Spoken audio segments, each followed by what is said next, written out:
The First of Kings. Chapter 1. Now King David was old, advanced in years, and although they would cover him with garments, he could not get warm. So his servants said to him, "Let a girl, a virgin, be found for my lord the king, and she will wait on the king as his nurse. She will lie in your arms, so that my lord the king may feel warm."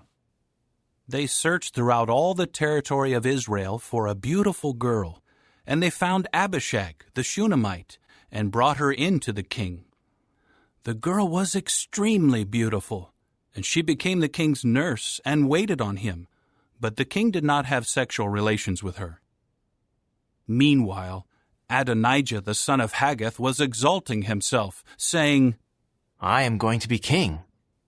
He had a chariot made for himself, with horsemen and 50 men to run before him. But his father had never confronted him by saying, "Why have you done this?" He was also very handsome, and his mother had given birth to him after Absalom. He conferred with Joab the son of Zeruiah and Abiathar the priest, and they offered Adonijah help and support. But Zadok the priest, Benaiah the son of Jehoiada, Nathan the prophet, Shimei, Rei, and David's mighty warriors did not support Adonijah. Eventually Adonijah held a sacrifice of sheep, cattle, and fattened animals by the stone of Zoheleth, which is near En Rogel, and he invited all his brothers, the king's sons, and all the men of Judah, the king's servants. But he did not invite Nathan the prophet, Benaiah, and the mighty warriors, or Solomon his brother. Nathan then said to Bathsheba, Solomon's mother, "Have you not heard that Adonijah, the son of Haggith, has become king, and our Lord David does not know anything about it? So now come, please, and let me advise you, so that you may save your own life and the life of your son Solomon. Go in to King David and say to him, 'Was it not you, my lord the king, who swore to your servant, saying, Your son Solomon will become king after me, and he is the one who will sit on my throne? So why has Adonijah become king? While you are still there speaking with the king, I will come in after you and confirm your words.'"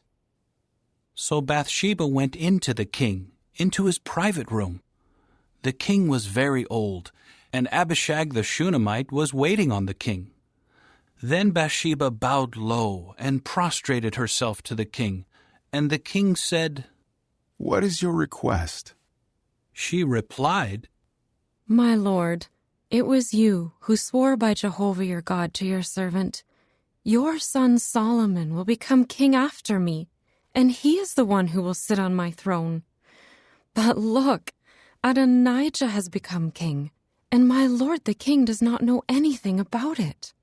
He sacrificed bulls, fattened animals, and sheep in great quantity, and invited all the sons of the king, and Abiathar the priest, and Joab the chief of the army. But he did not invite your servant Solomon. And now, my lord the king, the eyes of all Israel are upon you, to tell them who will sit on the throne of my lord the king after him. Otherwise, as soon as my lord the king is laid to rest with his forefathers, I and also my son Solomon will be considered traitors." And while she was still speaking to the king, Nathan the prophet came in. At once the king was told, "Here is Nathan the prophet." He came in before the king and prostrated himself to the king with his face to the ground.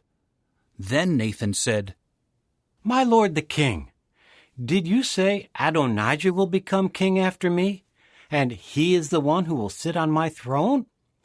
For today he has gone down to sacrifice bulls, fattened animals, and sheep in great quantity, and he has invited all the sons of the king, and the chiefs of the army, and Abiathar the priest. They are there, eating and drinking with him, and they keep saying, 'Long live King Adonijah!' But he did not invite me, your servant, or Zadok the priest, or Benaiah the son of Jehoiada, or your servant Solomon. Has my lord the king authorized this? without telling your servant who should sit on the throne of my lord the king after him? King David now answered, Call Bathsheba for me. At that she came in and stood before the king. The king then swore an oath. As surely as Jehovah is living, the one who rescued me out of all distress, just as I swore to you by Jehovah the God of Israel, saying, Your son Solomon will become king after me, and he is the one who will sit on my throne in my place. That is what I will bring about this day. Then Bathsheba bowed low with her face to the ground and prostrated herself to the king and said, May my lord King David live forever.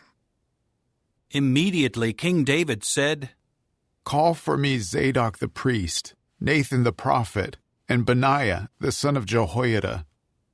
So they came in before the king. The king said to them, Take with you the servants of your lord, and have my son Solomon ride on my own mule, and lead him down to Gihon. Zadok the priest and Nathan the prophet will anoint him there as king over Israel. Then blow the horn and say, Long live King Solomon! Then follow him back, and he will come in and sit on my throne. And he will be king in my place, and I will commission him as leader over Israel and over Judah. At once Benaiah the son of Jehoiada said to the king, Amen. May Jehovah the God of my lord the king confirm it. Just as Jehovah was with my lord the king, so let him be with Solomon, and may he make his throne greater than the throne of my lord King David. Then Zadok the priest, Nathan the prophet, Benaiah the son of Jehoiada, and the Kerethites and the Pelethites went down and had Solomon ride on the mule of King David, and they brought him to Gihon. Zadok the priest now took the horn of oil out of the tent and anointed Solomon, and they began to blow the horn, and all the people began shouting, Long live King Solomon! After that all the people followed him and went up, playing flutes and rejoicing greatly, so that the earth was split open by their noise. Adonijah and all those invited by him heard it when they had finished eating. As soon as Joab heard the sound of the horn, he said, Why is there such a noisy uproar in the city? While he was still speaking, Jonathan the son of Abiathar the priest came. Then Adonijah said, Come in, for you are a good man, and you must bring good news. But Jonathan answered Adonijah, No, our Lord King David has made Solomon king. The king sent with him Zadok the priest, Nathan the prophet, Benaiah the son of Jehoiada, and the Kerethites and the Pelethites, and they had him ride on the mule of the king. Then Zadok the priest and Nathan the prophet anointed him as king in Gihon. After that they came up from there rejoicing, and the city is in an uproar. That was the noise that you heard. Moreover, Solomon has sat down on the royal throne. Another thing, the servants of the king have come in to congratulate our Lord King David, saying, May your God make Solomon's name more splendid than your name, and may he make his throne greater than your throne. At that the king bowed down on the bed. And the king also said, May Jehovah the God of Israel be praised, who today has granted someone to sit on my throne, and has allowed my own eyes to see it. And all those invited by Adonijah became terrified, and each of them rose up and went his own way. Adonijah was also afraid because of Solomon, so he got up and went and grabbed hold of the horns of the altar. The report was made to Solomon. Here Adonijah has become afraid of King Solomon, and he has taken hold of the horns of the altar, saying, Let King Solomon first swear to me that he will not put his servant to death by the sword. To this Solomon said, If he behaves in a worthy manner, Not a single hair of his will fall to the ground. But if what is bad is found in him, he will have to die." So King Solomon sent for him to be brought down from the altar. Then he came in and bowed down to King Solomon, after which Solomon said to him, "Go to your own house." Chapter 2. When the time of David's death drew near, he gave his son Solomon these instructions. I am about to die. Therefore, be strong and prove yourself a man. You must keep your obligation to Jehovah, your God, by walking in his ways and by observing his statutes, his commandments, his judgments, and his reminders as they are written in the law of Moses. Then you will succeed in everything you do and everywhere you turn. And Jehovah will carry out his promise that he made concerning me. If your sons pay attention to their way by walking faithfully before me with all their heart and soul, there will never fail to be a man of your line sitting on the throne of Israel.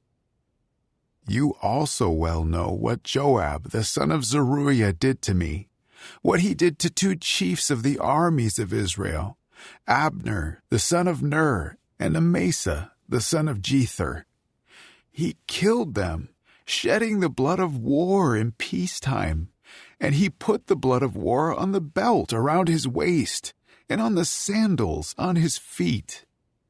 You must act according to your wisdom, and not let his gray hairs go down in peace to the grave. But toward the sons of Barzillai the Gileadite, you should show loyal love, and they should be among those eating at your table. For that was how they stood by me when I ran away from your brother Absalom. There is also with you Shimei, the son of Gera the Benjaminite from Bahurim. He was the one who cursed me with a vicious curse on the day that I was going to Mahanaim. But when he came down to meet me at the Jordan, I swore to him by Jehovah, I will not put you to death by the sword. Now do not leave him unpunished, for you are a wise man, and you know what you should do to him. You must bring his gray hairs down to the grave with blood." Then David was laid to rest with his forefathers, and was buried in the city of David. The length of David's reign over Israel was 40 years. In Hebron he reigned for 7 years, and in Jerusalem he reigned for 33 years. Solomon then sat down on the throne of David his father, and gradually his kingship became firmly established.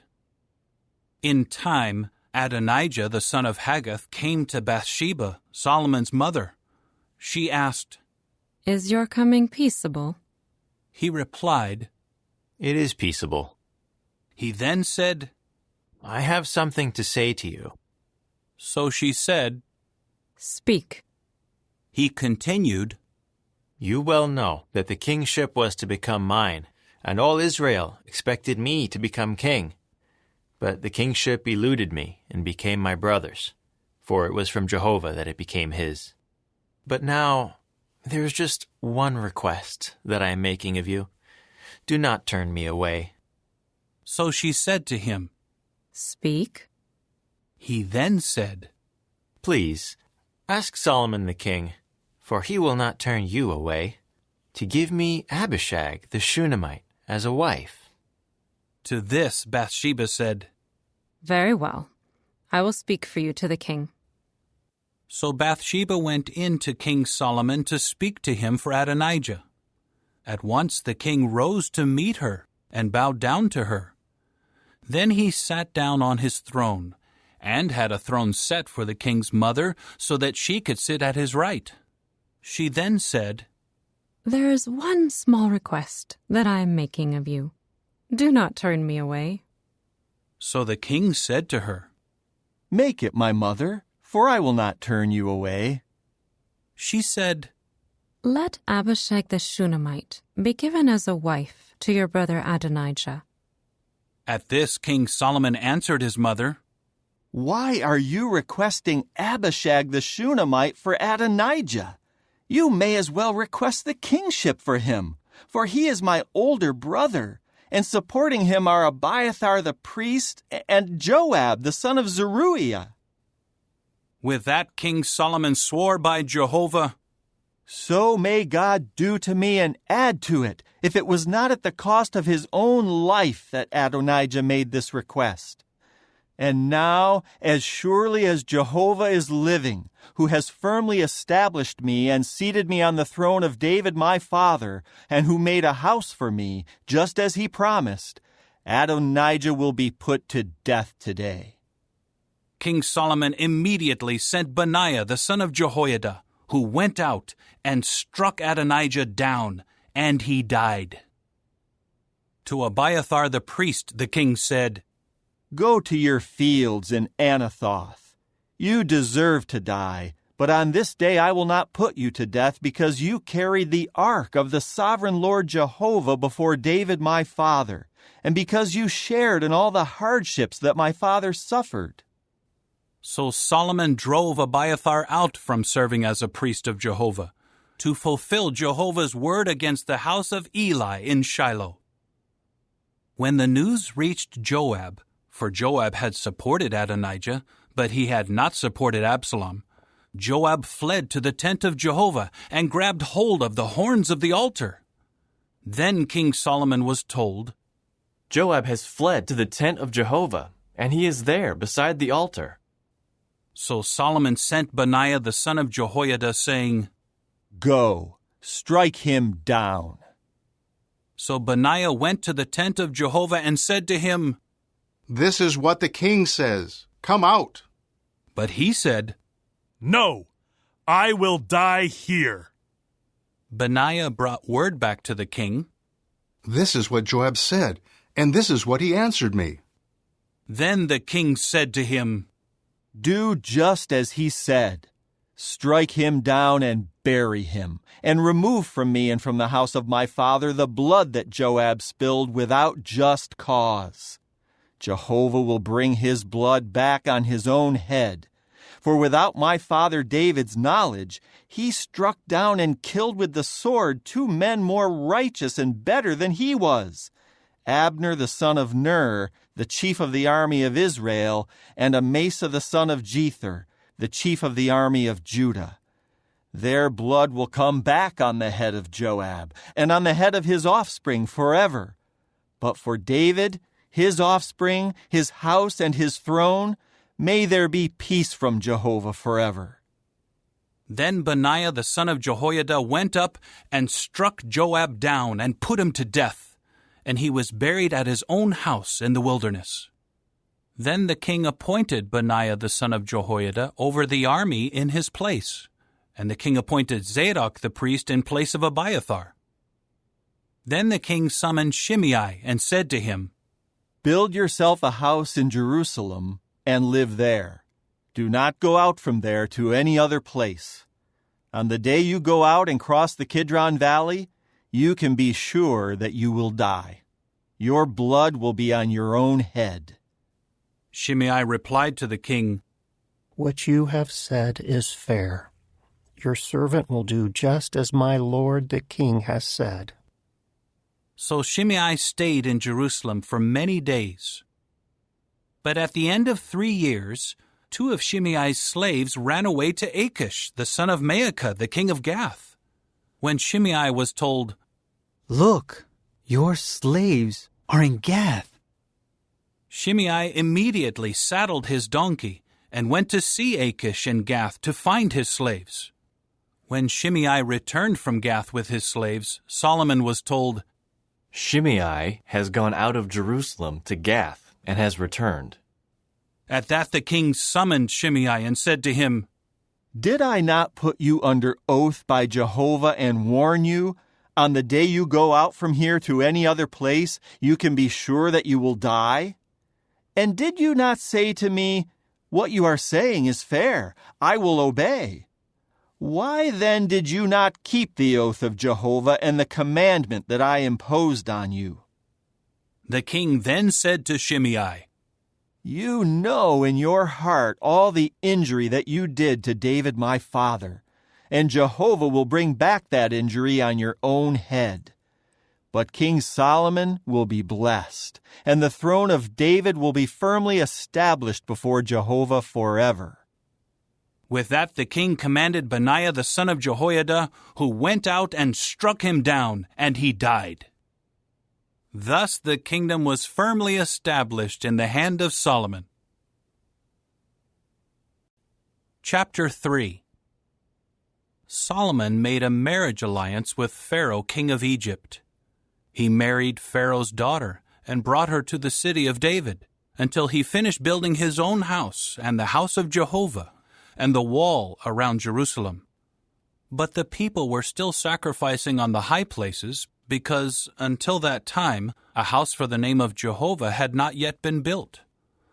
Solomon continued to love Jehovah by walking in the statutes of David his father, except that he was sacrificing and making offering smoke on the high places.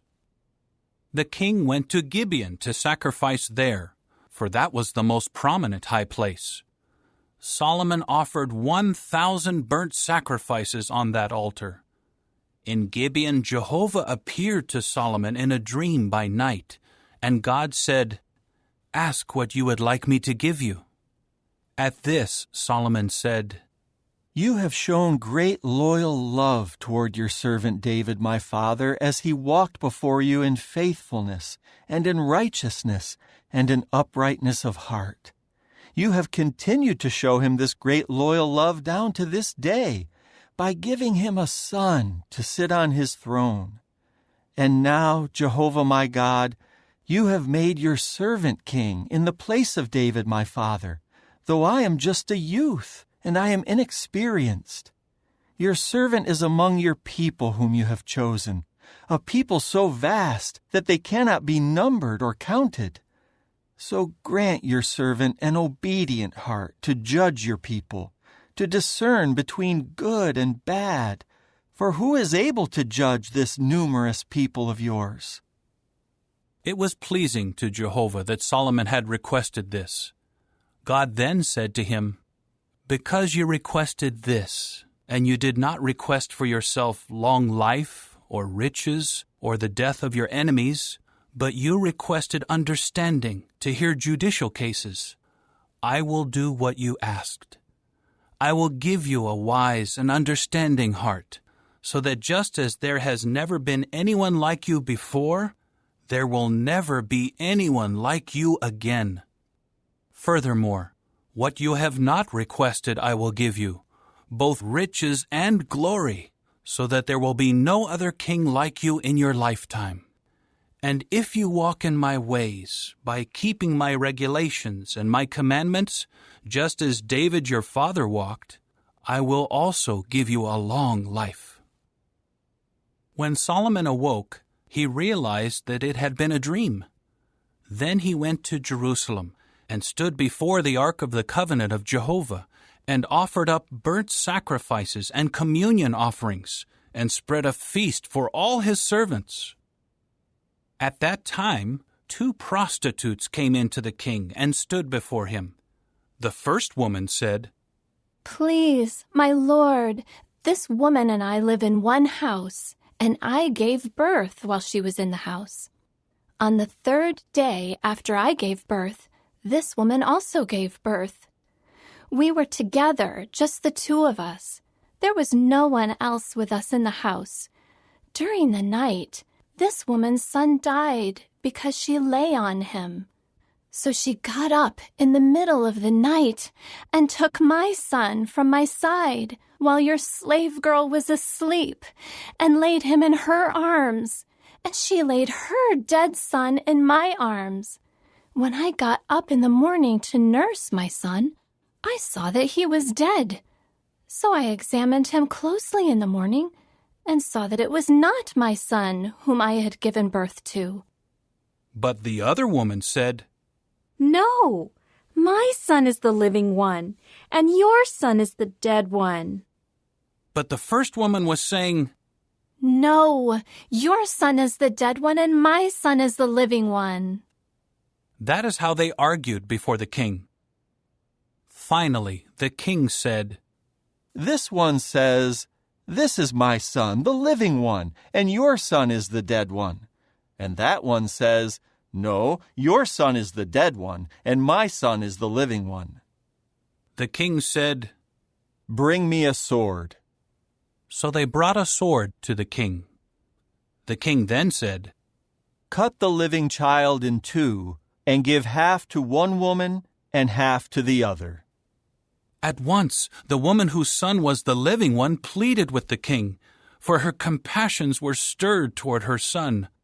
She said, Please, my lord, you should give her the living child. By no means put him to death. But the other woman was saying, He will be neither mine nor yours. Let them cut him in two. At that the king answered, Give the living child to the first woman. By no means put him to death, for she is his mother. So all Israel heard about the judgment that the king had handed down, and they were in awe of the king, for they saw that the wisdom of God was with him to execute justice. Chapter 4. King Solomon ruled over all Israel. These were his high officials. Azariah the son of Zadok was the priest. Elihoreph and Ahijah the sons of Shisha were secretaries. Jehoshaphat the son of Ahilud was the recorder. Benaiah the son of Jehoiada was in charge of the army. Zadok and Abiathar were priests. Azariah the son of Nathan was over the deputies. Zabad the son of Nathan was a priest and the king's friend. Ahishar was over the household, and Adoniram the son of Abda was over those conscripted for forced labor. Solomon had 12 deputies in charge of all Israel, who provided the king and his household with food. Each one was responsible for providing the food for 1 month of the year. These were their names: the son of Hur, in the mountainous region of Ephraim; the son of Deker, in Makaz, Shealbim, Bethshemesh, and Elon Bethhanan; the son of Hesed, in Aruboth. He had Soko and all the land of Hepher; the son of Abinadab, in all the slopes of Dor. Solomon's daughter Taphath became his wife. Baana the son of Ahilud, in Taanach, Megiddo, and all Bethshean, which is beside Zarathan, below Jezreel, from Bethshean to Abel-Meholah, to the region of Jokmeam. The son of Geber, in Ramoth-Gilead. He had the tent villages of Jair, the son of Manasseh, which are in Gilead. He also had the region of Argob, which is in Bashan, 60 large cities with walls and copper bars. Ahinadab, the son of Iddo, in Mahanaim. Ahimaaz, in Naphtali. He took Basemath, another of Solomon's daughters, as his wife. Baana, the son of Hushai, in Asher and Bealoth. Jehoshaphat, the son of Peruah, in Issachar. Shimei, the son of Elah, in Benjamin. Geber, the son of Uri, in the land of Gilead. The land of Sihon, king of the Amorites, and of Og, king of Bashan. There was also one deputy in charge of all these other deputies in the land. Judah and Israel were as numerous as the grains of sand by the sea. They were eating and drinking and rejoicing. Solomon ruled over all the kingdoms from the river to the land of the Philistines, and to the boundary of Egypt. They brought tribute and served Solomon all the days of his life. Solomon's food for each day was 30 quart measures of fine flour and 60 quart measures of flour, 10 fattened cattle, 20 pastured cattle, and 100 sheep, besides some stags, gazelles, roebucks, and fattened cuckoos. For he controlled everything this side of the river, from Tiphsah to Gaza, including all the kings on this side of the river, and he enjoyed peace in every region all around him. Judah and Israel lived in security, everyone under his own vine and under his own fig tree, from Dan to Beersheba, all the days of Solomon. And Solomon had 4,000 stalls of horses for his chariots, and 12,000 horses. These deputies supplied food to King Solomon and to everyone who ate at the table of King Solomon. Each was responsible for his month and saw to it that nothing was lacking. They also brought barley and straw wherever it was needed for the horses and for the teams of horses, each according to his quota. And God gave Solomon wisdom and discernment in very great measure, and a broadness of heart like the sand on the seashore. Solomon's wisdom surpassed the wisdom of all the people of the East and all the wisdom of Egypt. He was wiser than any other man, wiser than Ethan the Ezrahite, and Heman, Calcol, and Darda, the sons of Mahol. His fame spread among all the surrounding nations. He composed 3,000 proverbs, and his songs numbered 1,005. He would speak about the trees, from the cedar in Lebanon to the hyssop that grows on the wall. He would speak about the animals, the birds, the creeping things, and the fish. People from all the nations came to hear Solomon's wisdom, including kings from all over the earth who had heard about his wisdom. Chapter 5. When Hiram, the king of Tyre, heard that Solomon had been anointed as king in place of his father, he sent his servants to Solomon, for Hiram had always been a friend of David's. In turn, Solomon sent word to Hiram, "You well know that David my father was not able to build a house for the name of Jehovah his God because of the wars waged against him from every side, until Jehovah put his enemies under the soles of his feet.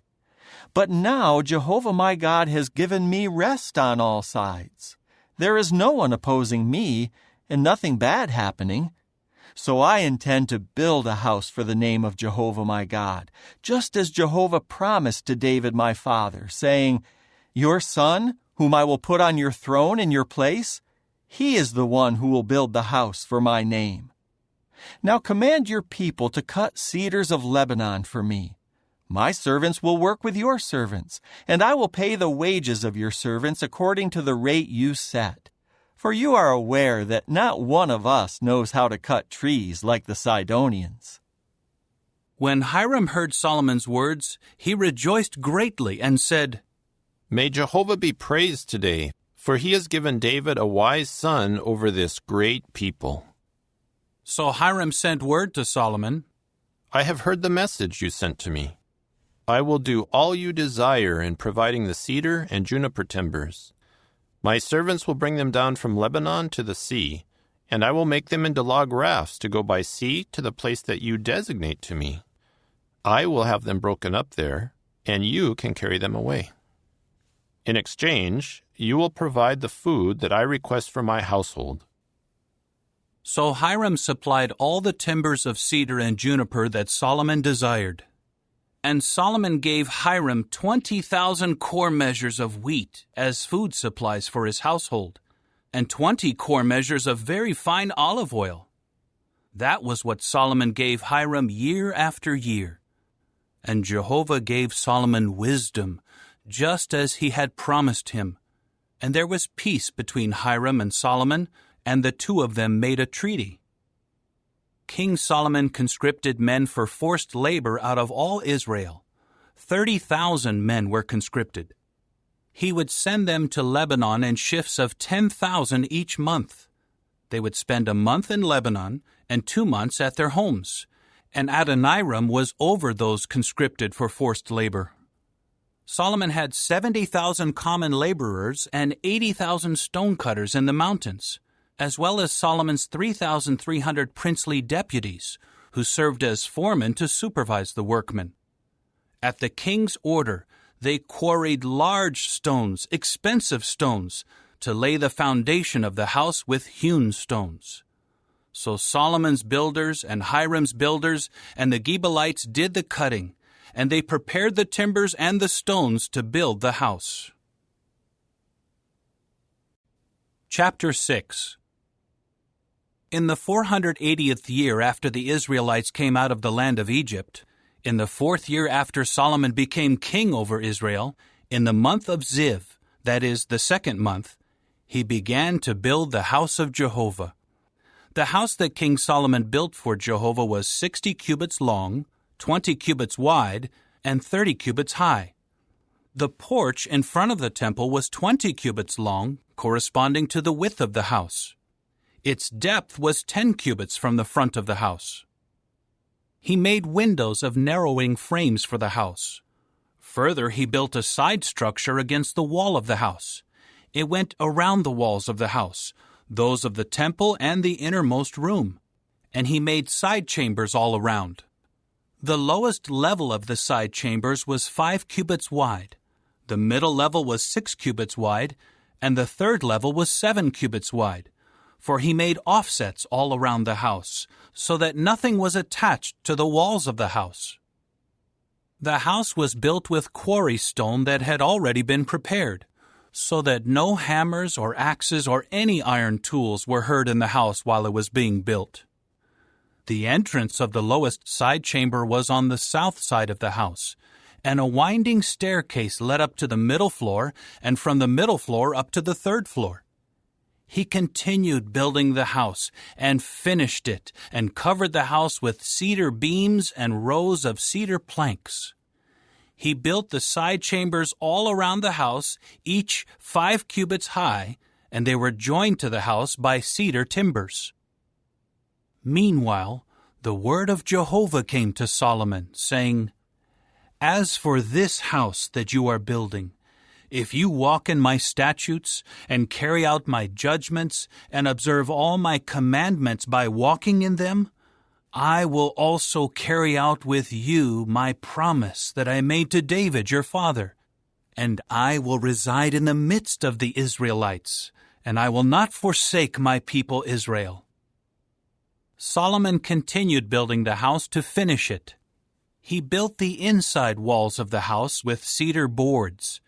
He paneled the inside walls with timber from the floor of the house up to the rafters of the ceiling, and he overlaid the floor of the house with juniper boards. And he built a section of 20 cubits at the rear of the house with cedar boards, from the floor up to the rafters. And he built inside of it the innermost room, the most holy. And the temple, the part of the house in front of it, was 40 cubits. The cedar inside the house was carved with gourds and flowers in bloom. All of it was cedar. No stone was seen. And he prepared the innermost room inside the house to put there the ark of the covenant of Jehovah.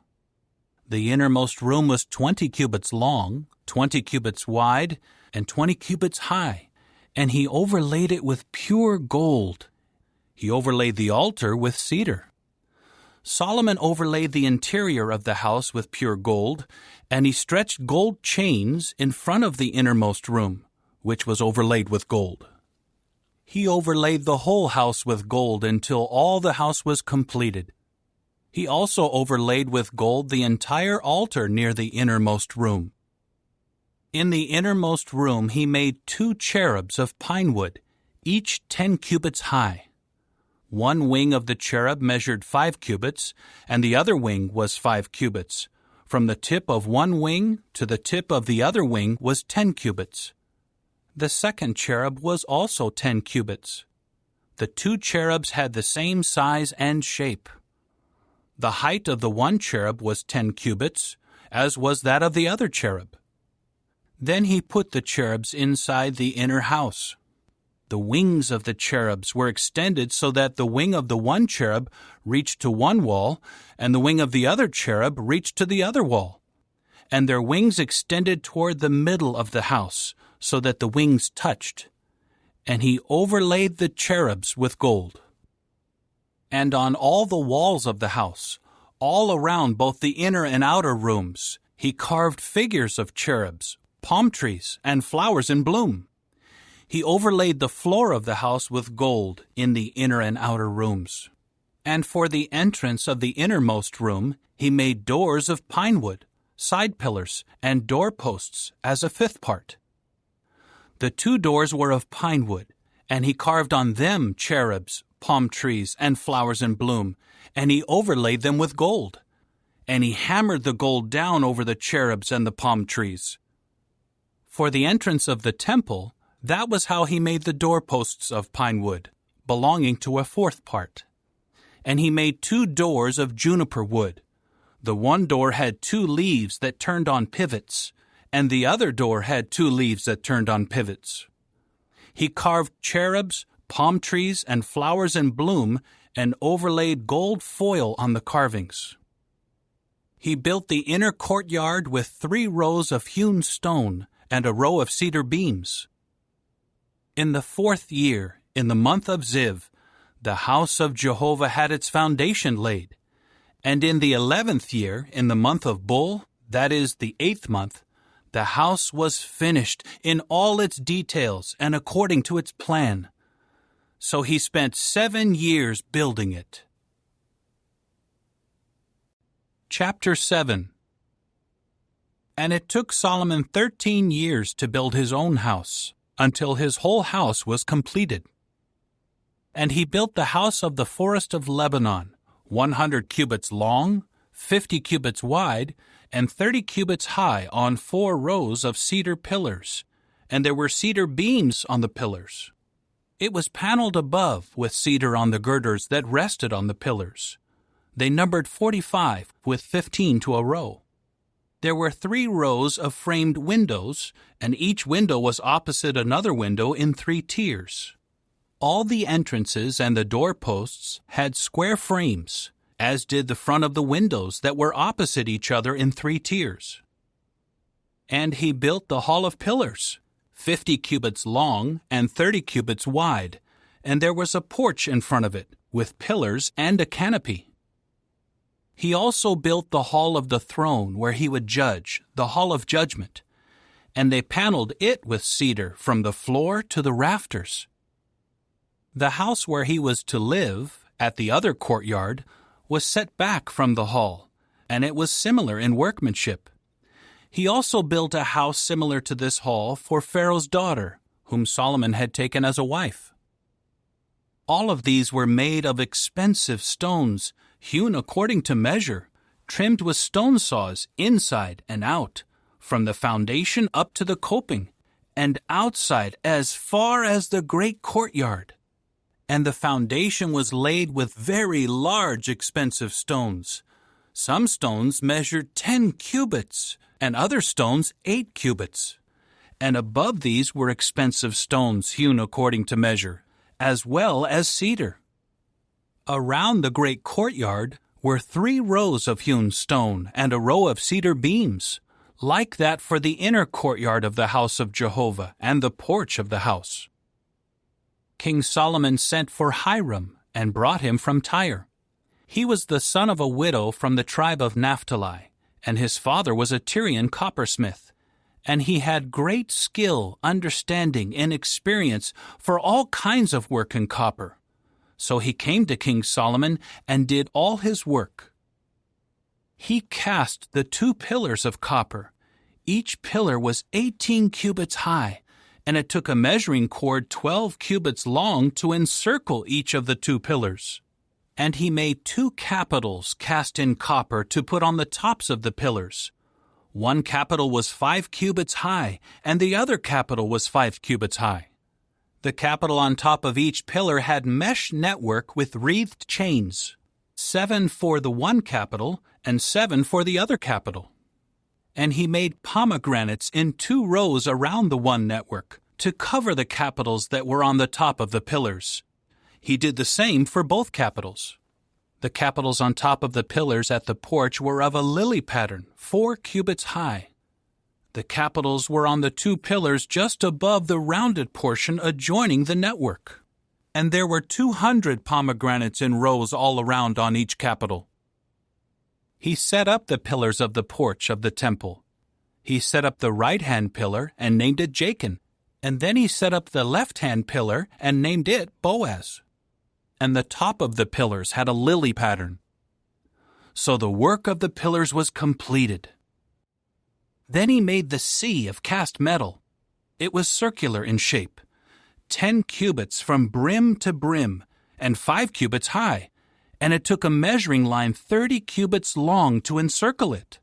And there were ornamental gourds below its brim, completely encircling it, 10 to a cubit all around the sea, with 2 rows of the gourds cast in one piece with it. It stood on 12 bulls, 3 facing north, 3 facing west, 3 facing south, and 3 facing east. And the sea rested on them, and all their hindquarters were toward the center. And its thickness was a handbreadth, and its brim was made like the brim of a cup, like a lily blossom. It would hold 2,000 bath measures. Then he made the 10 carriages of copper. Each carriage was 4 cubits long, 4 cubits wide, and 3 cubits high. And this was how the carriages were constructed. They had side panels, and the side panels were between the crossbars. And on the side panels between the crossbars were lions, bulls, and cherubs, and the same design was on the crossbars. Above and beneath the lions and the bulls were wreaths in relief. And each carriage had 4 copper wheels and copper axles, and its 4 corner pieces served as supports for them. Beneath the basin were the supports, cast with wreaths at the side of each. Its opening was inside the crown, extending upward 1 cubit, and its opening was round, making up a stand of 1.5 cubits, and on its mouth were engravings, and their side panels were square, not round. The 4 wheels were below the side panels, and the supports of the wheels were attached to the carriage, and the height of each wheel was 1.5 cubits. And the wheels were made like chariot wheels. Their supports, rims, spokes, and hubs were all of cast metal. There were 4 supports on the 4 corners of each carriage. Its supports were cast as part of the carriage. On top of the carriage was a circular band, 1/2 cubit high, and on the top of the carriage its framing pieces and its side panels were cast as part of it. On the surfaces of its framing pieces and on its side panels he engraved cherubs, lions, and palm trees, according to the amount of space on each, with wreaths all around. This is how he made the 10 carriages. They were all cast alike, with the same measure and shape. He made 10 copper basins. Each could hold 40 bath measures. Each basin measured 4 cubits. There was 1 basin for each of the 10 carriages. Then he put 5 carriages on the right side of the house, and 5 on the left side of the house, and he placed the sea on the right side of the house toward the southeast. Hiram also made the basins, the shovels, and the bowls. So Hiram finished all the work that he did for King Solomon on the house of Jehovah. The 2 pillars and the bowl-shaped capitals that were on top of the 2 pillars, the 2 networks to cover the 2 bowl-shaped capitals that were on top of the pillars, the 400 pomegranates for the 2 networks, 2 rows of pomegranates for each network, to cover the 2 bowl-shaped capitals that were on the 2 pillars, the 10 carriages and the 10 basins on the carriages, the sea and the 12 bowls beneath the sea, and the cans, the shovels, the bowls, and all the utensils which Hiram made of polished copper for King Solomon for the house of Jehovah. The king cast them in clay molds in the district of the Jordan, between Succoth and Zarethan. Solomon left all the utensils unweighed because they were in such great quantities. The weight of the copper was not ascertained.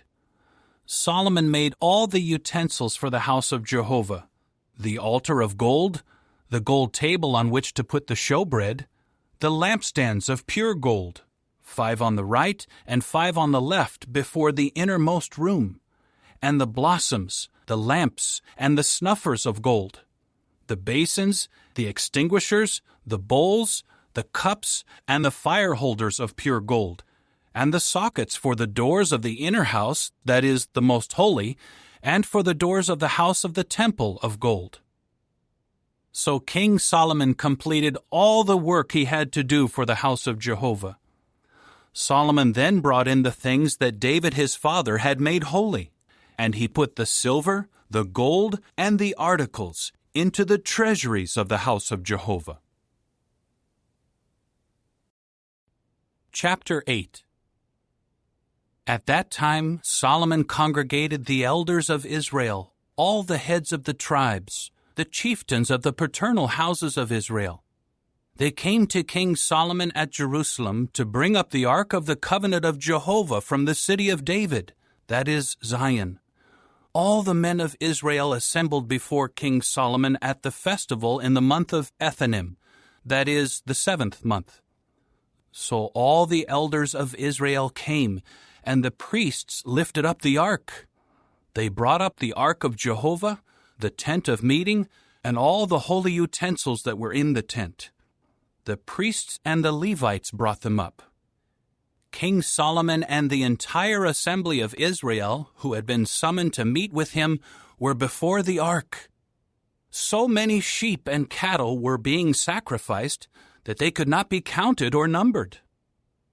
Then the priests brought the ark of the covenant of Jehovah to its place, into the innermost room of the house, the most holy, underneath the wings of the cherubs.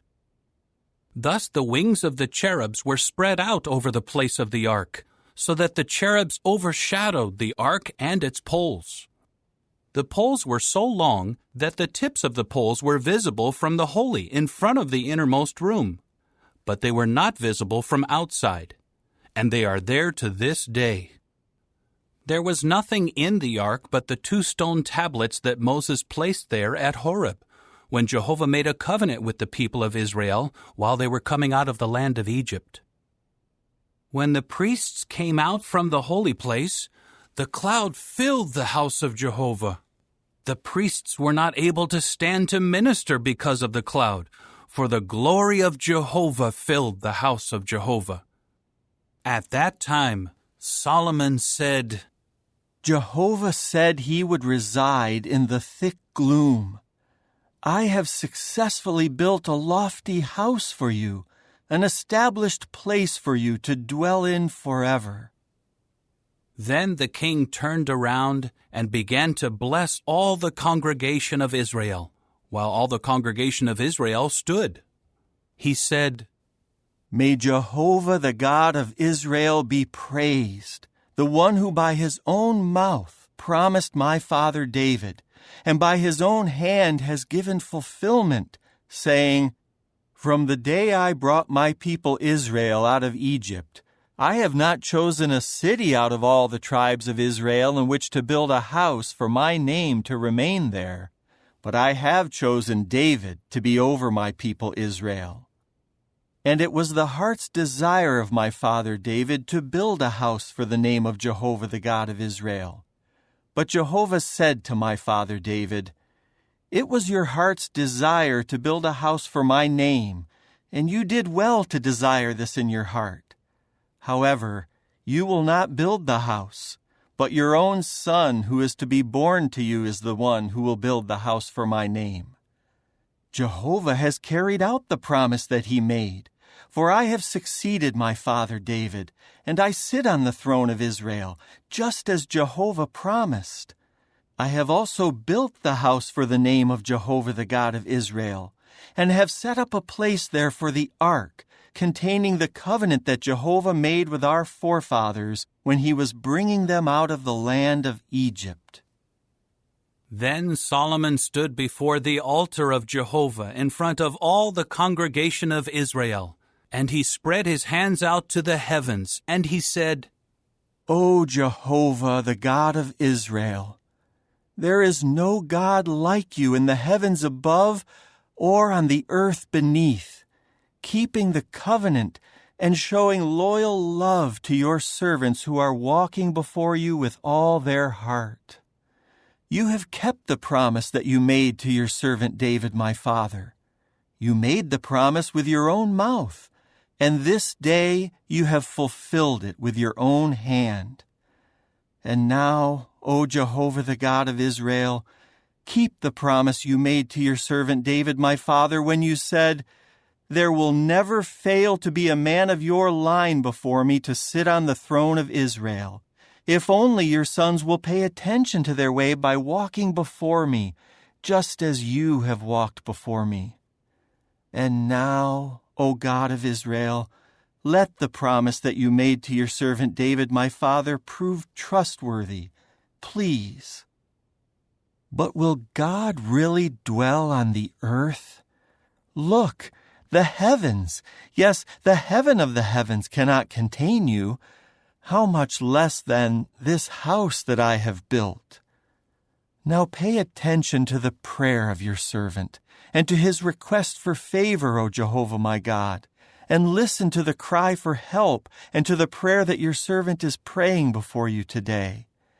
May your eyes be open toward this house night and day, toward the place of which you said, 'My name will be there,' to listen to the prayer that your servant prays toward this place.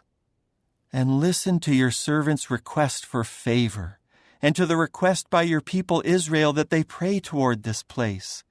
And may you hear from your dwelling place in the heavens. Yes, may you hear and forgive.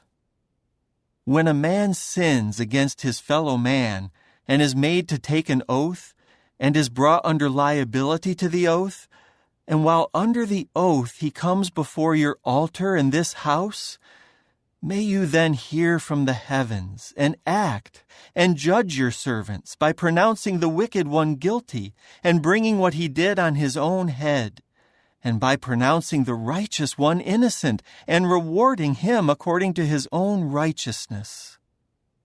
When your people Israel are defeated by an enemy because they kept sinning against you, and they return to you and glorify your name, and pray and beg you for favor in this house, may you then hear from the heavens and forgive the sin of your people Israel, and bring them back to the land that you gave to their forefathers. When the heavens are shut up, and there is no rain because they kept sinning against you, and they pray toward this place and glorify your name and turn back from their sin because you humbled them, may you then hear from the heavens and forgive the sin of your servants, of your people Israel, for you will instruct them about the good way in which they should walk, and bring rain on your land that you gave to your people as an inheritance.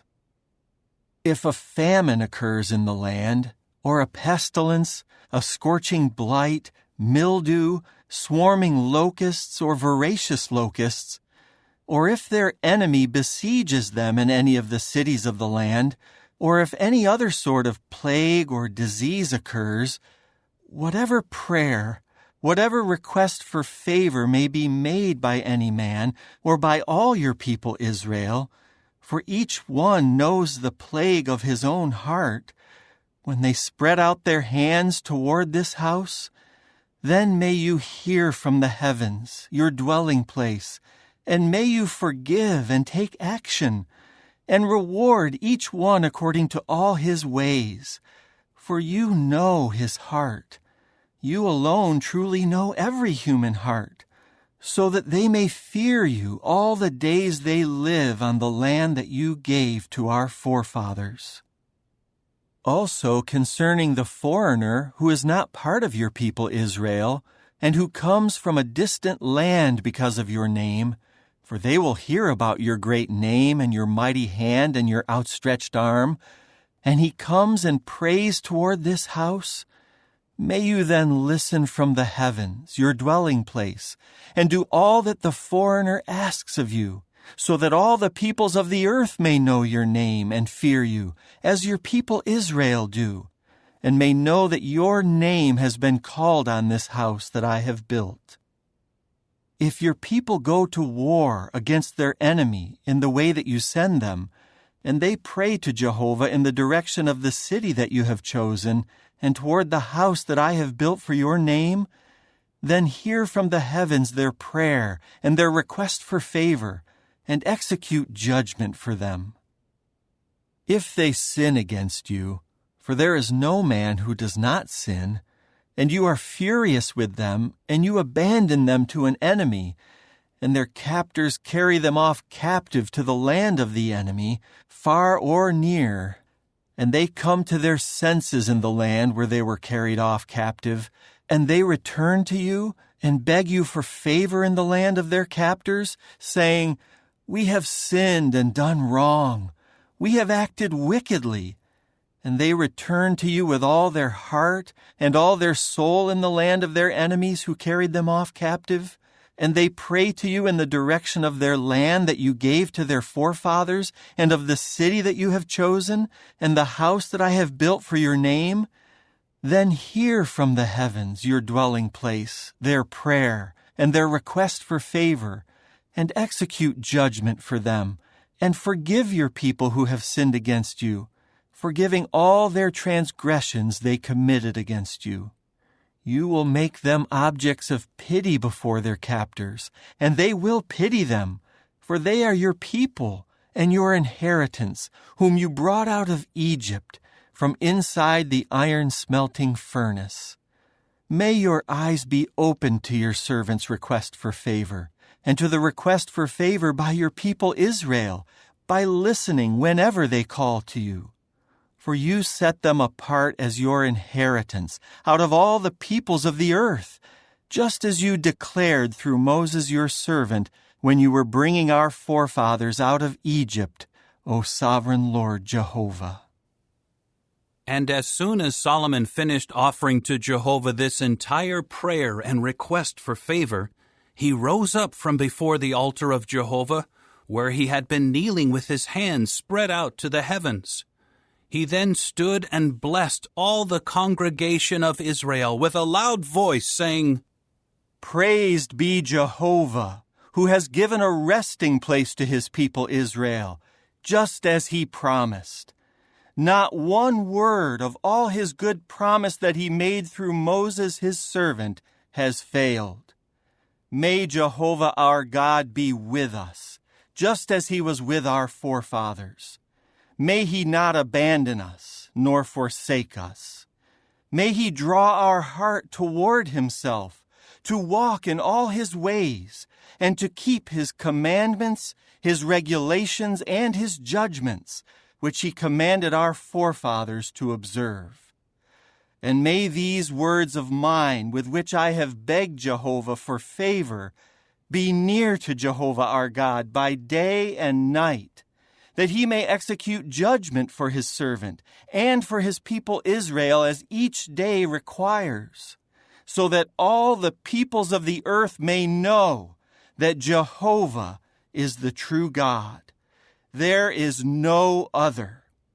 So let your heart be complete with Jehovah our God by walking in his regulations and by keeping his commandments as on this day."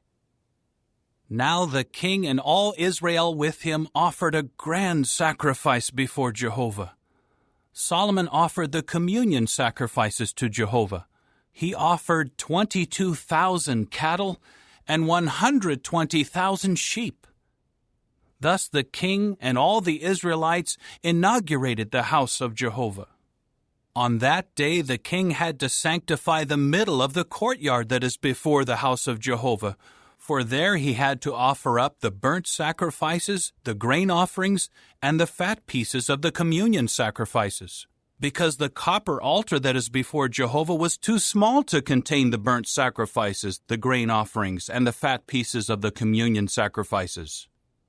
At that time Solomon held the festival together with all Israel, a great congregation from Lebo-Hamath down to the Wadi of Egypt, before Jehovah our God for 7 days, and then another 7 days, 14 days in all.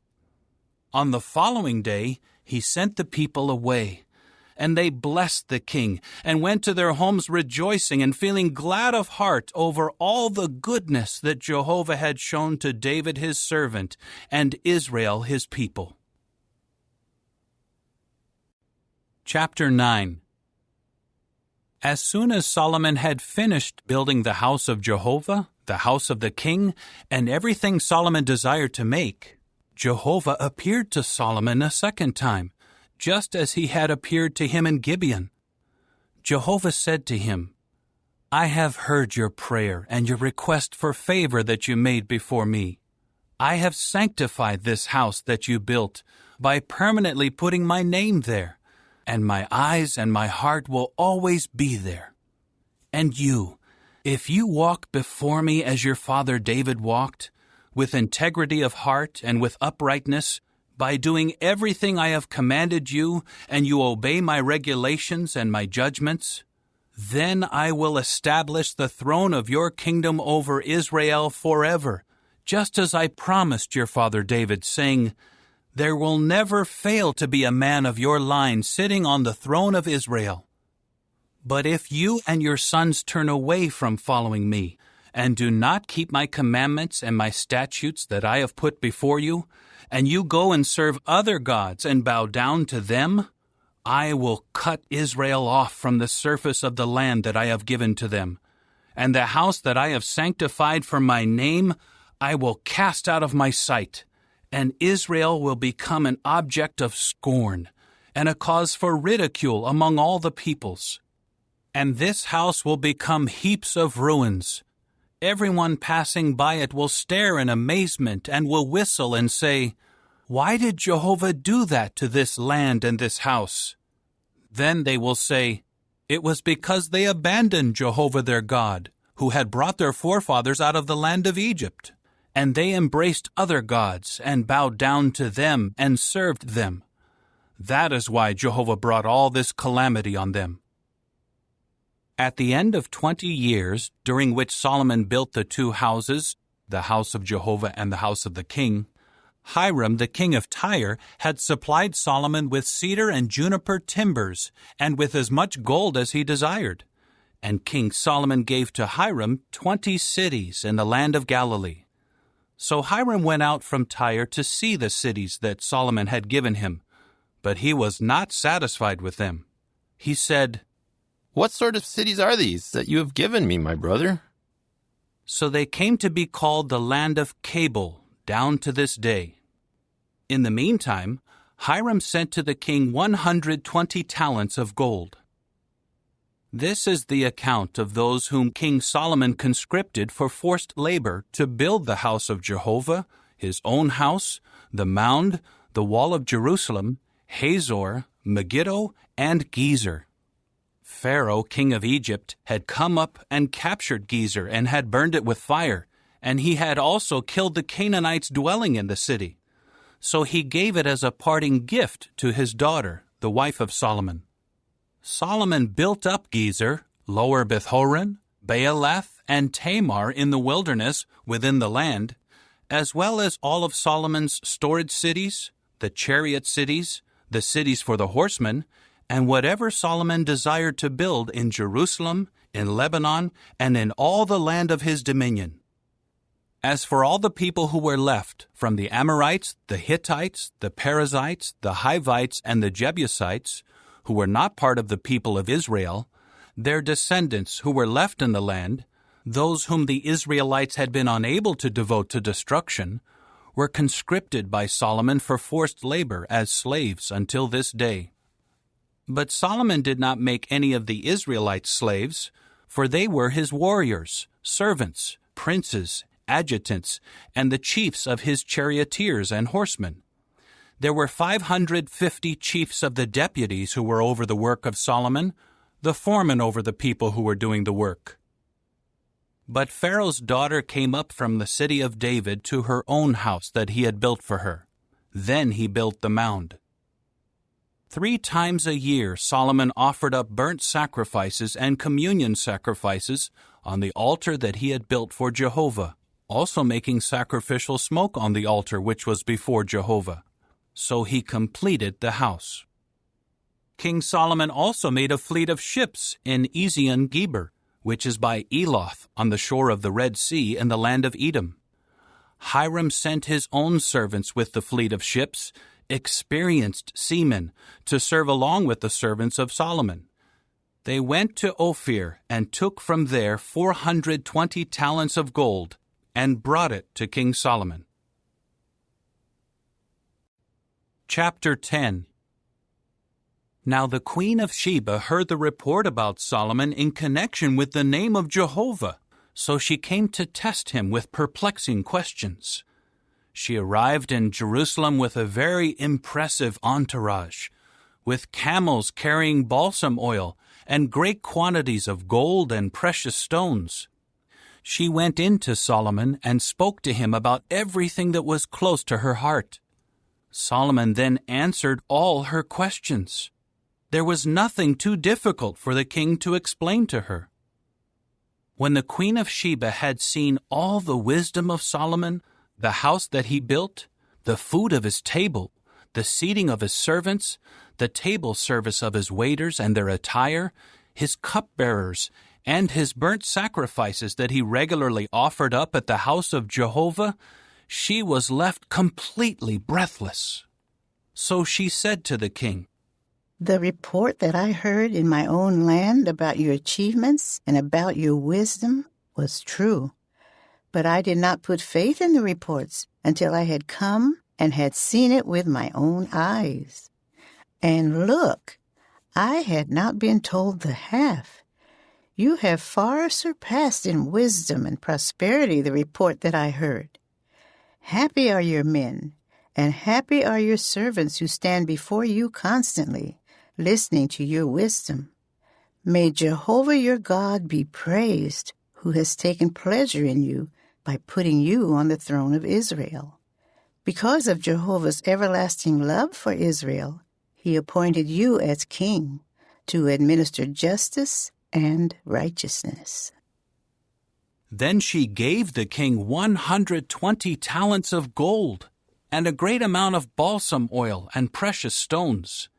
Never again was such a quantity of balsam oil brought in as what the queen of Sheba gave to King Solomon. Hiram's fleet of ships that carried gold from Ophir also brought from Ophir algum timbers in very great quantity and precious stones. The king made from the algum timbers supports for the house of Jehovah and for the king's house, as well as harps and stringed instruments for the singers.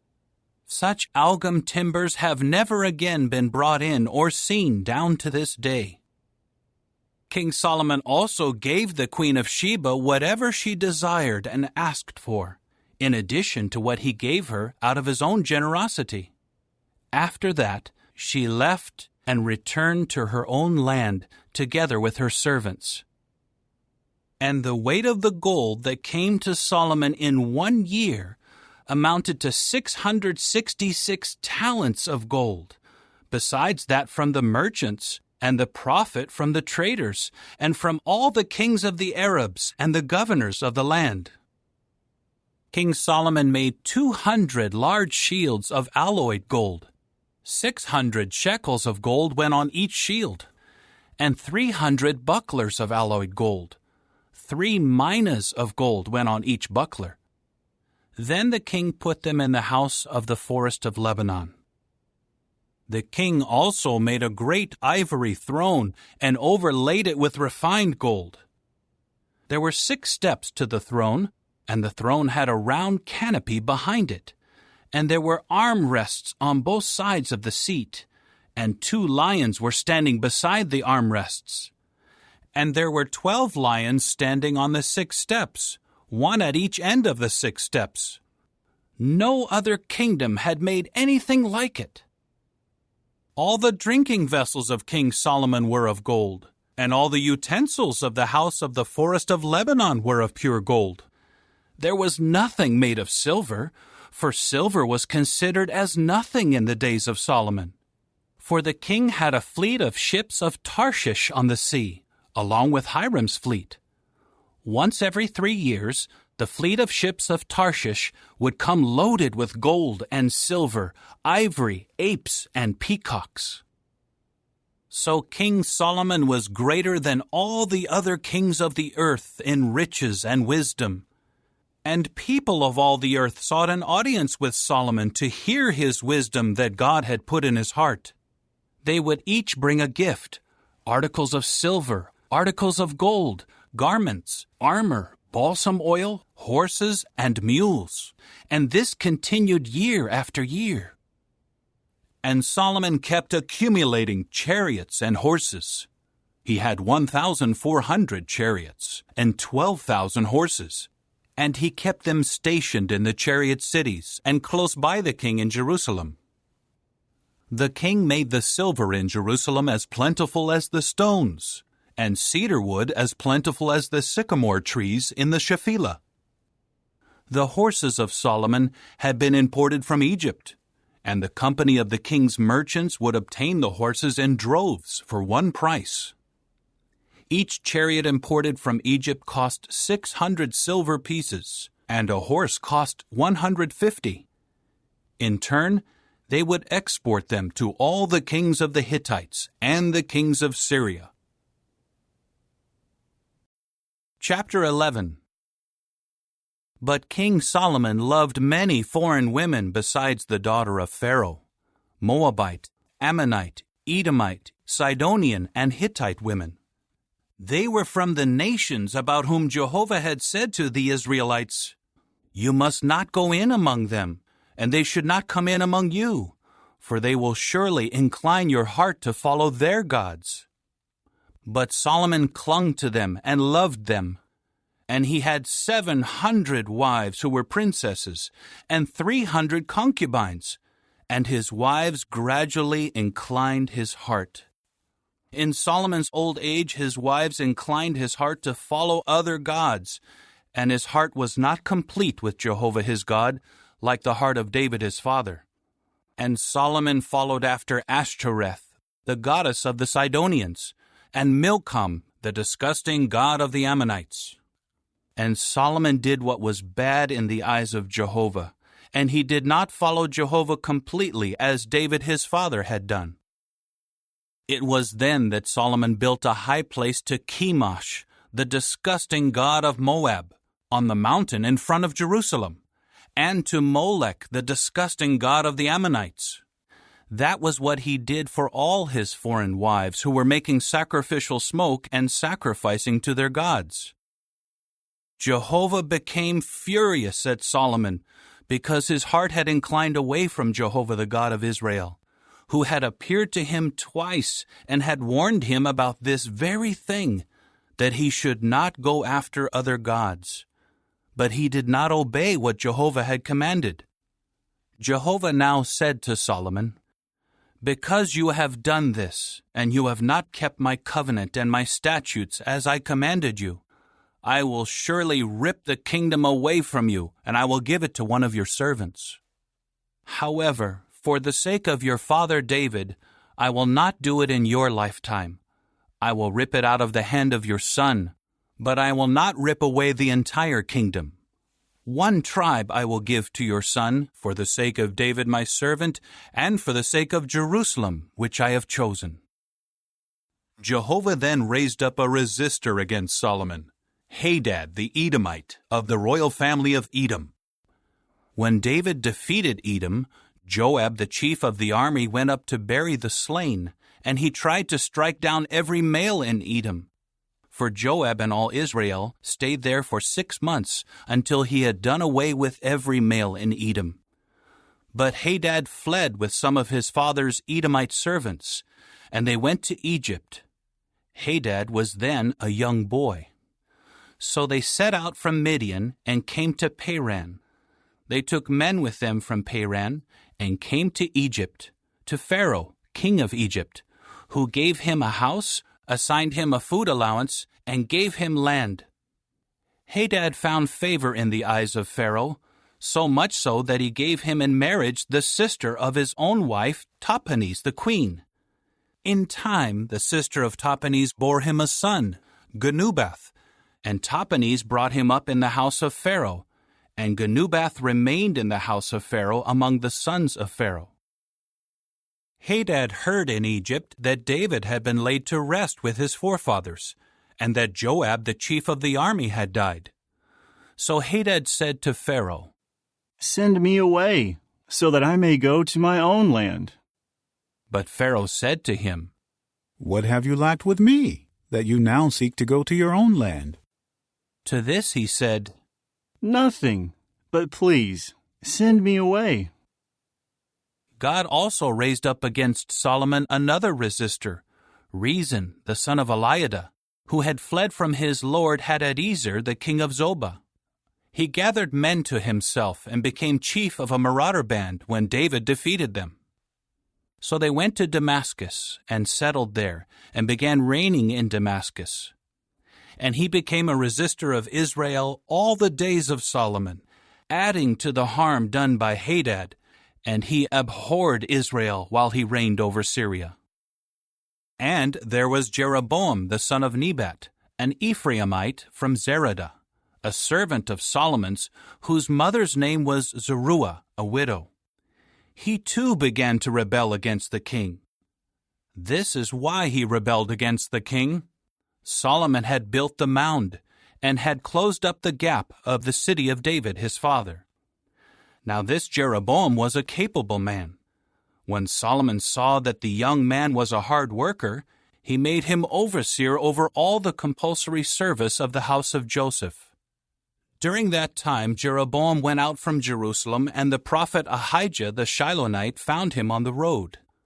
Ahijah was wearing a new garment, and the two of them were by themselves in the field.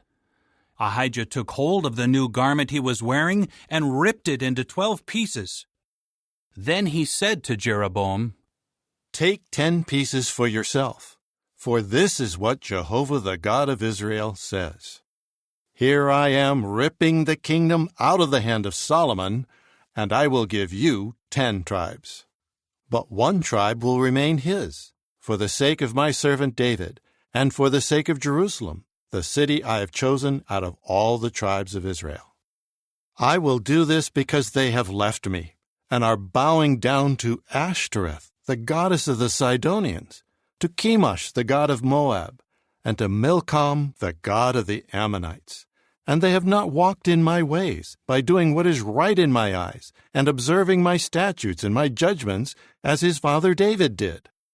But I will not take the entire kingdom out of his hand, and I will keep him as a chieftain for all the days of his life, for the sake of David my servant whom I chose, because he obeyed my commandments and my statutes.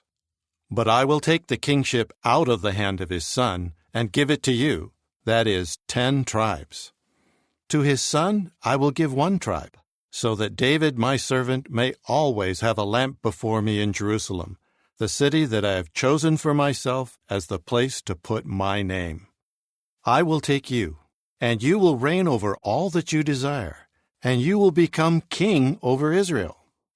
And if you obey all that I command you, and walk in my ways, and do what is right in my eyes by obeying my statutes and my commandments, just as David my servant did, I will also be with you.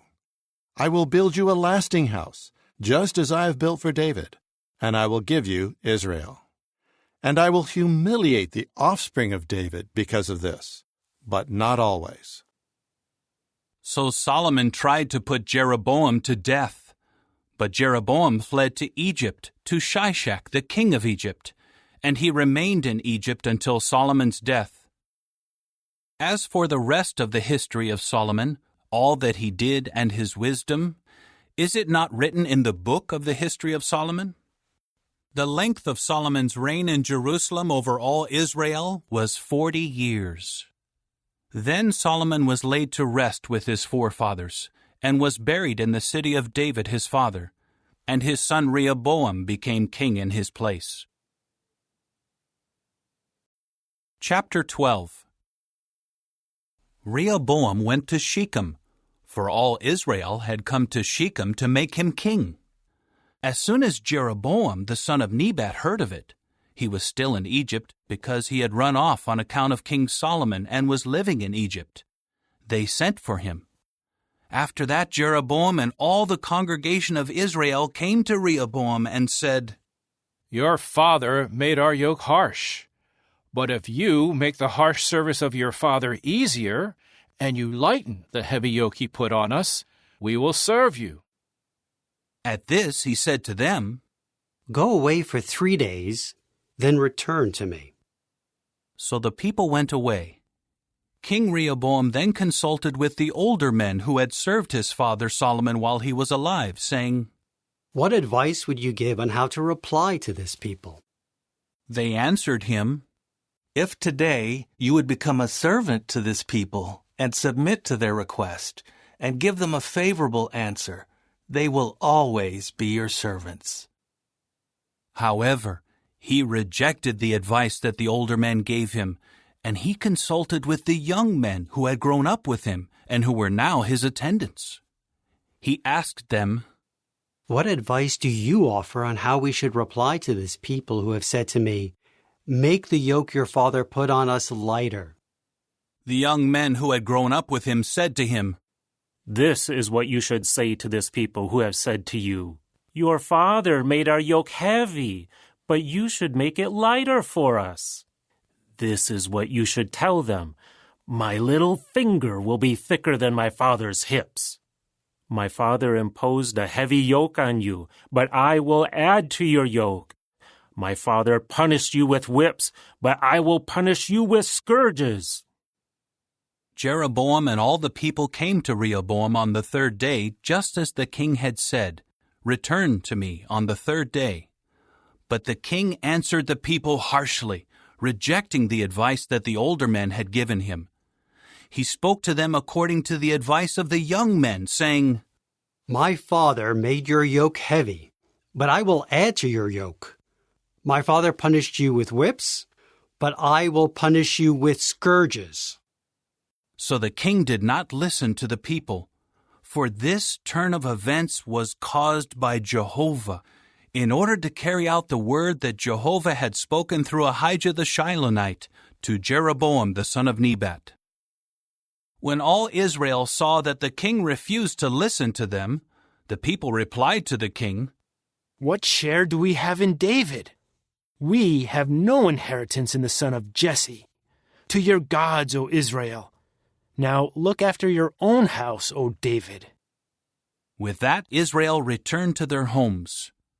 But Rehoboam continued to reign over the Israelites living in the cities of Judah. Then King Rehoboam sent Adoram, who was in charge of those conscripted for forced labor, but all Israel stoned him to death. King Rehoboam managed to mount his chariot to flee to Jerusalem, and the Israelites have been in revolt against the house of David down to this day. As soon as all Israel heard that Jeroboam had returned, they summoned him to the assembly and made him king over all Israel. None of the people followed the house of David except the tribe of Judah. When Rehoboam arrived in Jerusalem, he immediately congregated all the house of Judah and the tribe of Benjamin, 180,000 trained warriors, to fight against the house of Israel in order to restore the kingship to Rehoboam the son of Solomon. Then the word of the true God came to Shemaiah, the man of the true God, saying, "Say to Rehoboam the son of Solomon, the king of Judah, and to all the house of Judah and Benjamin, and the rest of the people, this is what Jehovah says. You must not go up and fight against your Israelite brothers. Each one of you must return to his house, for I have caused this to happen." So they obeyed the word of Jehovah and went back home, as Jehovah had told them. Jeroboam then built up Shechem in the mountainous region of Ephraim and lived there. From there he went out and built up Penuel. Jeroboam said in his heart, "Now the kingdom will return to the house of David. If this people continues to go up to offer sacrifices at the house of Jehovah in Jerusalem, the heart of this people will also return to their lord, King Rehoboam of Judah. Yes, they will kill me and return to King Rehoboam of Judah." After consultation, the king made 2 golden calves and said to the people, "It is too much for you to go up to Jerusalem. Here is your God, O Israel, who brought you up out of the land of Egypt." Then he placed one in Bethel, and the other he put in Dan. And this caused them to sin, and the people went as far as Dan to worship the one there. And he made houses of worship on the high places, and appointed priests from the people in general, those who were not Levites. Jeroboam also established a festival in the 8th month, on the 15th day of the month, like the festival in Judah. On the altar that he made at Bethel, he sacrificed to the calves he had made, and at Bethel he assigned priests for the high places that he had made. And he began to make offerings on the altar that he had made at Bethel, on the 15th day in the 8th month, in the month that he had devised on his own. And he established a festival for the people of Israel, and he ascended the altar to make offerings and sacrificial smoke. Chapter 13. By the word of Jehovah, a man of God came from Judah to Bethel, while Jeroboam was standing by the altar to make sacrificial smoke. Then he called out against the altar by the word of Jehovah and said, O altar, altar, this is what Jehovah says. Look, a son named Josiah will be born to the house of David. He will sacrifice on you the priests of the high places, those making sacrificial smoke on you, and he will burn human bones on you. He gave a sign on that day, saying, This is the sign that Jehovah has declared. Look, the altar will be ripped apart, and the ashes that are on it will be spilled out. As soon as the king heard the word that the man of the true God had called out against the altar at Bethel, Jeroboam stretched out his hand from the altar and said, Seize him! Immediately, the hand that he had stretched out against him dried up, and he could not draw it back. Then the altar was ripped apart, and the ashes were spilled out from the altar, according to the sign that the man of the true God had given by the word of Jehovah. The king now said to the man of the true God, Please, beg for the favor of Jehovah your God, and pray in my behalf that my hand may be restored to me. At this the man of the true God begged for the favor of Jehovah, and the king's hand was restored to its former condition. The king then said to the man of the true God, Come home with me, and take some food, and let me give you a gift. But the man of the true God said to the king, Even if you gave me half your house, I would not come with you and eat bread or drink water in this place. For this is what I was commanded by the word of Jehovah. You must not eat bread or drink water, and you must not return by the way you came.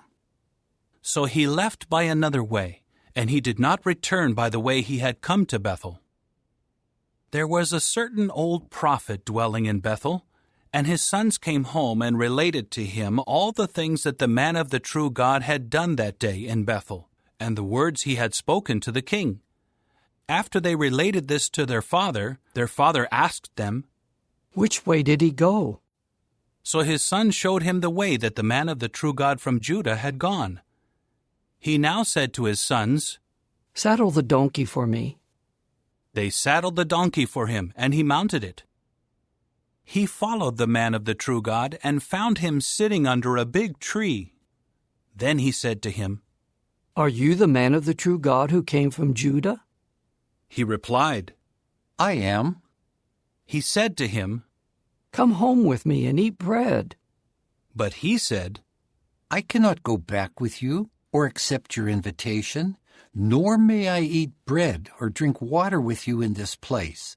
For I was told by the word of Jehovah, you must not eat bread or drink water there. You must not return by the way you came. At this he said to him, I too am a prophet like you, and an angel told me by the word of Jehovah, have him come back with you to your house, so that he may eat bread and drink water. He deceived him. So he went back with him to eat bread and drink water in his house. While they were sitting at the table, the word of Jehovah came to the prophet who had brought him back, and he called out to the man of the true God from Judah, saying, This is what Jehovah says. Because you rebelled against the order of Jehovah and did not keep the commandment that Jehovah your God gave you, but you went back to eat bread and drink water in the place about which you were told, do not eat bread or drink water, your dead body will not come into the tomb of your forefathers. After the man of the true God ate bread and drank, the old prophet saddled the donkey for the prophet whom he had brought back. Then he got on his way, but a lion came across him on the road and killed him. His dead body was thrown onto the road, and the donkey stood beside it. The lion was also standing beside the dead body. There were men passing by who saw the dead body thrown onto the road and the lion standing beside the dead body. They came in and told about it in the city where the old prophet lived. When the prophet who had brought him back from the road heard of it, he immediately said, It is the man of the true God, who rebelled against the order of Jehovah. So Jehovah gave him over to the lion to maul and to kill him, according to the word of Jehovah that he spoke to him. He then said to his sons, Saddle the donkey for me. So they saddled it. Then he went on his way and found the dead body thrown onto the road, with the donkey and the lion standing beside it. The lion had not eaten the dead body, nor had it mauled the donkey. The prophet lifted up the dead body of the man of the true God and put him on the donkey, and he brought him back into his own city to mourn and bury him. So he laid the dead body in his own tomb, and they kept crying out over him, Too bad, my brother. After burying him, he told his sons, When I die, you must bury me in the place where the man of the true God is buried. Lay my bones next to his bones. The word that he called out by the word of Jehovah against the altar in Bethel and against all the houses of worship on the high places in the cities of Samaria is sure to take place.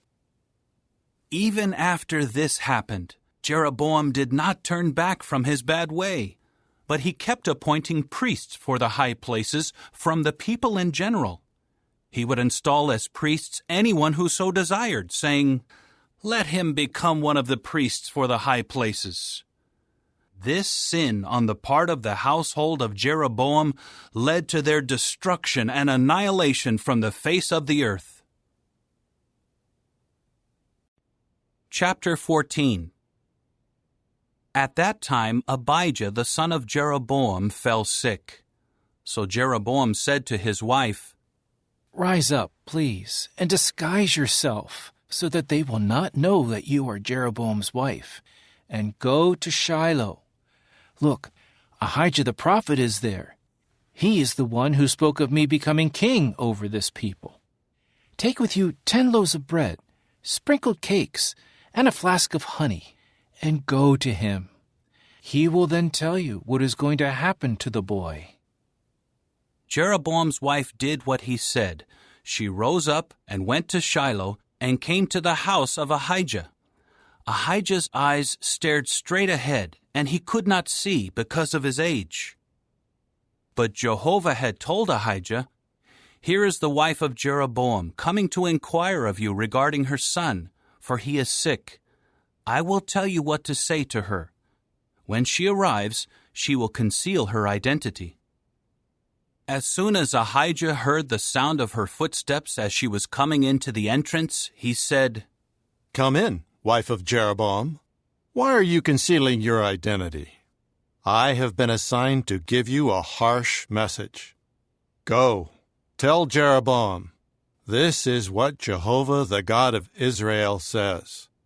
I raised you up from among your people to make you a leader over my people Israel. Then I ripped the kingdom away from the house of David and gave it to you. But you have not become like my servant David, who kept my commandments and who walked after me with all his heart, doing only what was right in my eyes. But you have done worse than all those who were prior to you, and you made for yourself another god and metal images to offend me, and it is I whom you have turned your back on. For that reason, I am bringing calamity on the house of Jeroboam, and I will annihilate from Jeroboam every male, including the helpless and weak in Israel, and I will make a clean sweep of the house of Jeroboam, just as one clears away the dung until it is all gone. Anyone belonging to Jeroboam who dies in the city, the dogs will eat, and anyone who dies in the field, the birds of the heavens will eat, for Jehovah has spoken it. Now rise up, go to your house. When you set foot in the city, the child will die. All Israel will mourn him and bury him, for he alone of Jeroboam's family will be laid in a grave, because he is the only one of the house of Jeroboam in whom Jehovah the God of Israel has found something good. Jehovah will raise up for himself a king over Israel who will do away with the house of Jeroboam from that day forward, yes, even now. Jehovah will strike Israel down like a reed that sways in the water, and he will uproot Israel off this good land that he gave to their forefathers, and he will scatter them beyond the river, because they made their sacred poles, offending Jehovah. And he will abandon Israel because of the sins that Jeroboam has committed and has caused Israel to commit. At that Jeroboam's wife rose up and went on her way and came to Tirzah. As she came to the threshold of the house, the boy died. So they buried him, and all Israel mourned him, according to Jehovah's word that he had spoken through his servant Ahijah the prophet. And the rest of the history of Jeroboam, how he waged war and how he reigned, is written in the book of the history of the times of the kings of Israel. And the length of Jeroboam's reign was 22 years, after which he was laid to rest with his forefathers, and his son Nadab became king in his place. Meanwhile, Rehoboam the son of Solomon had become king in Judah. Rehoboam was 41 years old when he became king, and he reigned for 17 years in Jerusalem, the city that Jehovah had chosen out of all the tribes of Israel as the place to put his name. The name of Rehoboam's mother was Naamah the Ammonitess. And Judah was doing what was bad in the eyes of Jehovah, and by the sins they committed they provoked him more than their forefathers had done. They too kept building for themselves high places, sacred pillars, and sacred poles on every high hill and under every luxuriant tree. There were also male temple prostitutes in the land. They acted according to all the detestable things of the nations that Jehovah had driven out before the Israelites. In the 5th year of King Rehoboam, King Shishak of Egypt came up against Jerusalem. He took the treasures of the house of Jehovah and the treasures of the king's house. He took everything, including all the gold shields that Solomon had made. So King Rehoboam made copper shields to replace them, and he entrusted them to the chiefs of the guard, who guarded the entrance of the king's house. Whenever the king came to the house of Jehovah, the guards would carry them, and then they would return them to the guard chamber. And the rest of the history of Rehoboam, all that he did, is it not written in the book of the history of the times of the kings of Judah? There was constant warfare between Rehoboam and Jeroboam. Then Rehoboam was laid to rest with his forefathers, and was buried with his forefathers in the city of David. His mother's name was Naamah the Ammonitess, and his son Abijam became king in his place. Chapter 15. In the 18th year of King Jeroboam the son of Nebat, Abijam became king over Judah. He reigned for 3 years in Jerusalem. His mother's name was Maacah, the granddaughter of Abishalom. He went on walking in all the sins that his father committed prior to him, and his heart was not complete with Jehovah his God, like the heart of David his forefather. However, on account of David, Jehovah his God gave him a lamp in Jerusalem by raising up his son after him, and keeping Jerusalem in existence. For David did what was right in the eyes of Jehovah, and he did not turn aside from anything that he had commanded him all the days of his life, except in the matter of Uriah the Hittite. And there was warfare between Rehoboam and Jeroboam all the days of his life. As for the rest of the history of Abijam, all that he did, is it not written in the book of the history of the times of the kings of Judah? There was also war between Abijam and Jeroboam. Then Abijam was laid to rest with his forefathers, and they buried him in the city of David, and his son Asa became king in his place.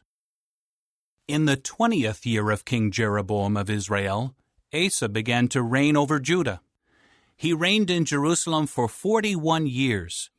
His grandmother's name was Maacah, the granddaughter of Abishalom. Asa did what was right in the eyes of Jehovah, like David his forefather. He expelled the male temple prostitutes from the land, and removed all the disgusting idols that his forefathers had made. He even removed Maacah, his grandmother, from her position as queen mother, because she had made an obscene idol for the worship of the sacred pole. Asa cut down her obscene idol and burned it in the Kidron Valley. But the high places were not removed. Nevertheless, Asa's heart was complete with Jehovah all his life, and he brought the things that he and his father had made holy into the house of Jehovah, silver, gold, and various utensils. There was constant warfare between Asa and Baasha, the king of Israel.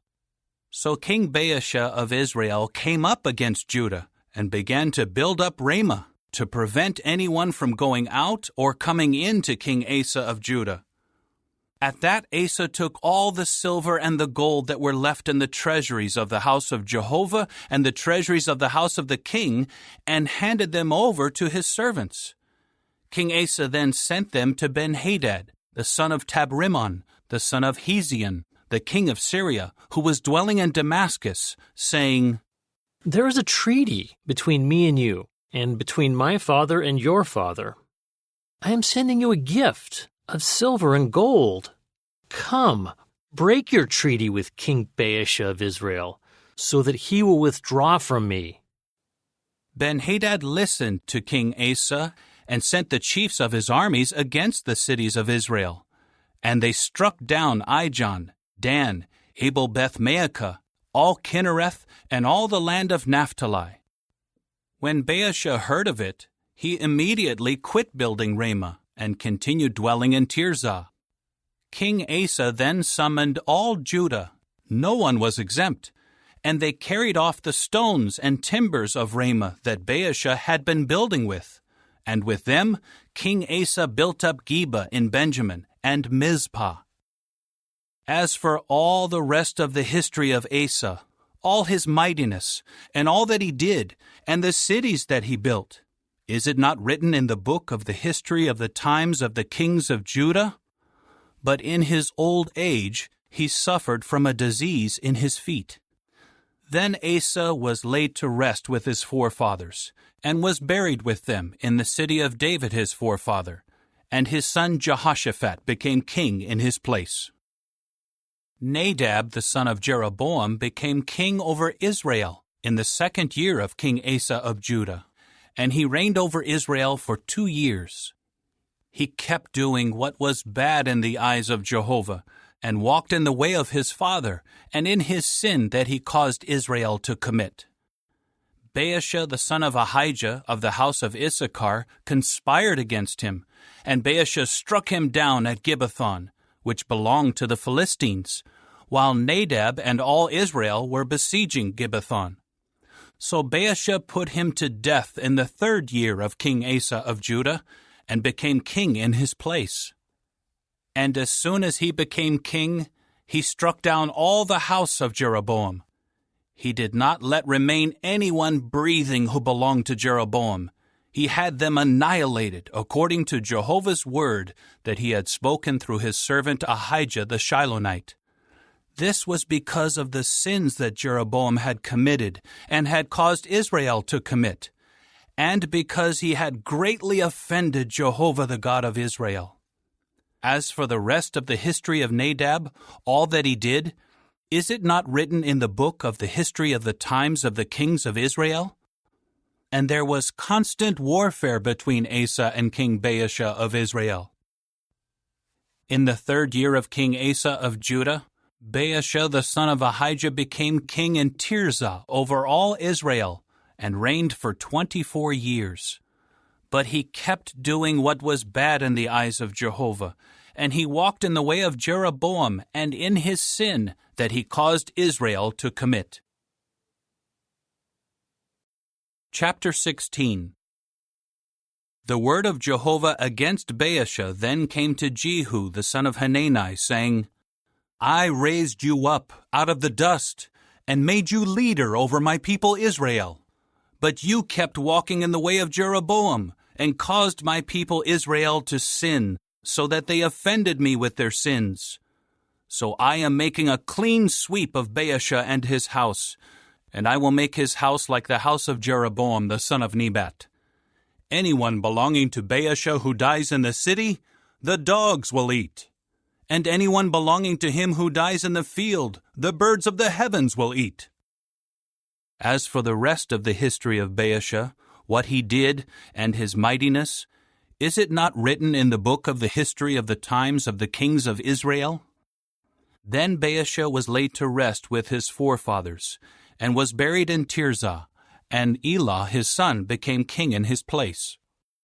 Also through the prophet Jehu the son of Hanani, Jehovah's word came against Baasha and his house, both because of all the badness that he committed in the eyes of Jehovah, by offending him with the work of his hands, becoming like the house of Jeroboam, and also because of his striking him down. In the 26th year of King Asa of Judah, Elah the son of Baasha became king over Israel in Tirzah, and he reigned for 2 years. His servant Zimri, the chief of half of his chariot forces, conspired against him while he was in Tirzah, drinking himself drunk at the house of Arza, who was over the household in Tirzah. Zimri came in and struck him down and put him to death in the 27th year of King Asa of Judah, and he became king in his place. When he became king, as soon as he sat down on his throne, he struck down all the house of Baasha. He did not spare a single male, whether of his relatives or of his friends. Thus Zimri annihilated the whole house of Baasha, according to the word that Jehovah had spoken against Baasha through Jehu the prophet. This was for all the sins that Baasha and his son Elah had committed, and the sins they had caused Israel to commit, by offending Jehovah the God of Israel with their worthless idols. As for the rest of the history of Elah, all that he did, is it not written in the book of the history of the times of the kings of Israel? In the 27th year of King Asa of Judah, Zimri became king for 7 days in Tirzah, while the troops were camped against Gibbethon, which belonged to the Philistines. In time the troops who were encamped heard it being said, Zimri has conspired, and has also struck down the king. So all Israel made Omri, the chief of the army, king over Israel on that day in the camp. Omri and all Israel with him went up from Gibbethon and laid siege to Tirzah. When Zimri saw that the city had been captured, he went into the fortified tower of the king's house and burned the house down over himself, and he died. This was for his own sins that he had committed by doing what was bad in the eyes of Jehovah, by walking in the way of Jeroboam, and for the sin he had caused Israel to commit. As for the rest of the history of Zimri and his conspiracy, is it not written in the book of the history of the times of the kings of Israel? It was then that the people of Israel were divided into 2 factions.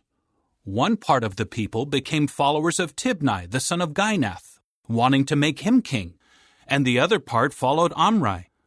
But the people who were following Omri prevailed over the people following Tibni, the son of Ginath. So Tibni died, and Omri became king. In the 31st year of King Asa of Judah, Omri became king over Israel, and he reigned for 12 years. In Tirzah he reigned for 6 years. He bought the mountain of Samaria from Shemer for 2 talents of silver, and he built a city on the mountain. He named the city that he built Samaria after Shemer, the owner of the mountain. Omri kept doing what was bad in the eyes of Jehovah, and he was worse than all who were prior to him.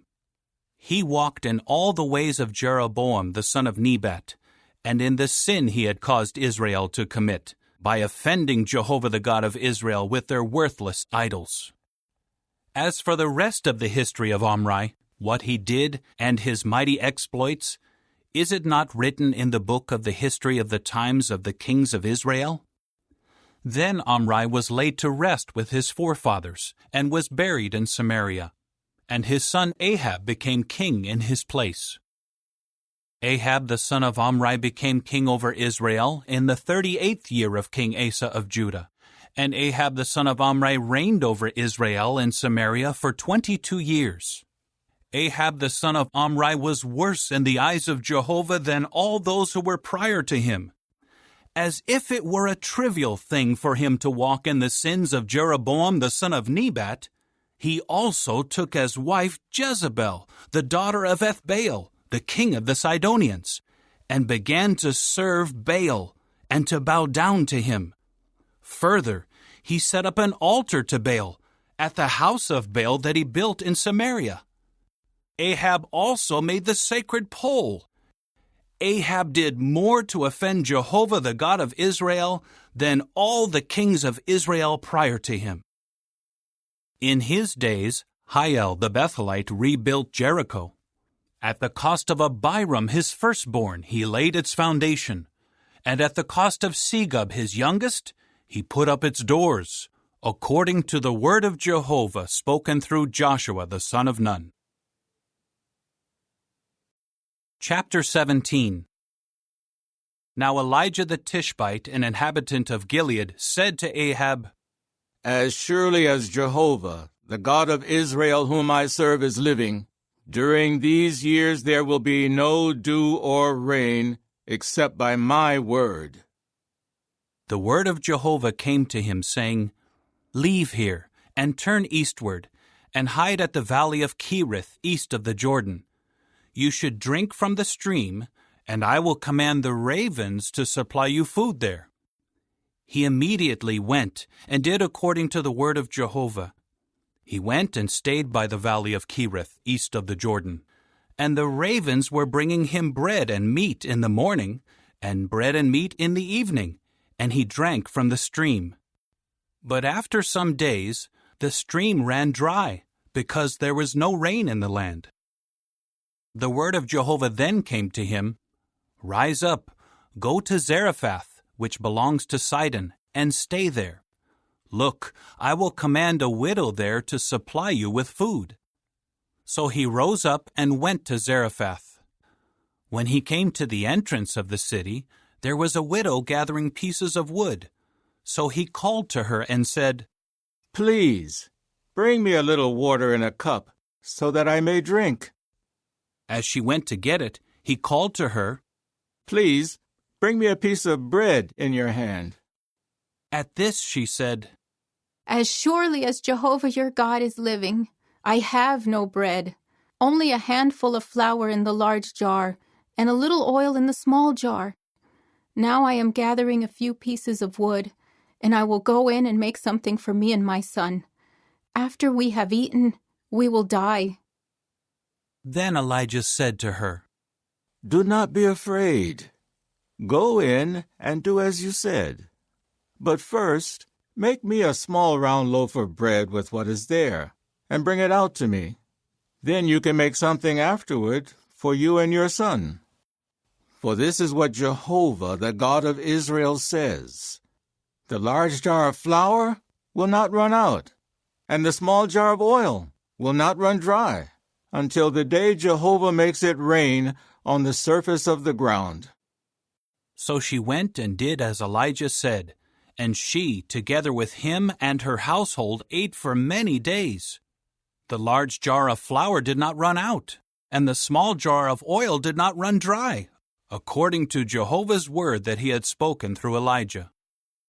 After these things, the son of the woman who owned the house fell sick, and his sickness became so severe that he stopped breathing.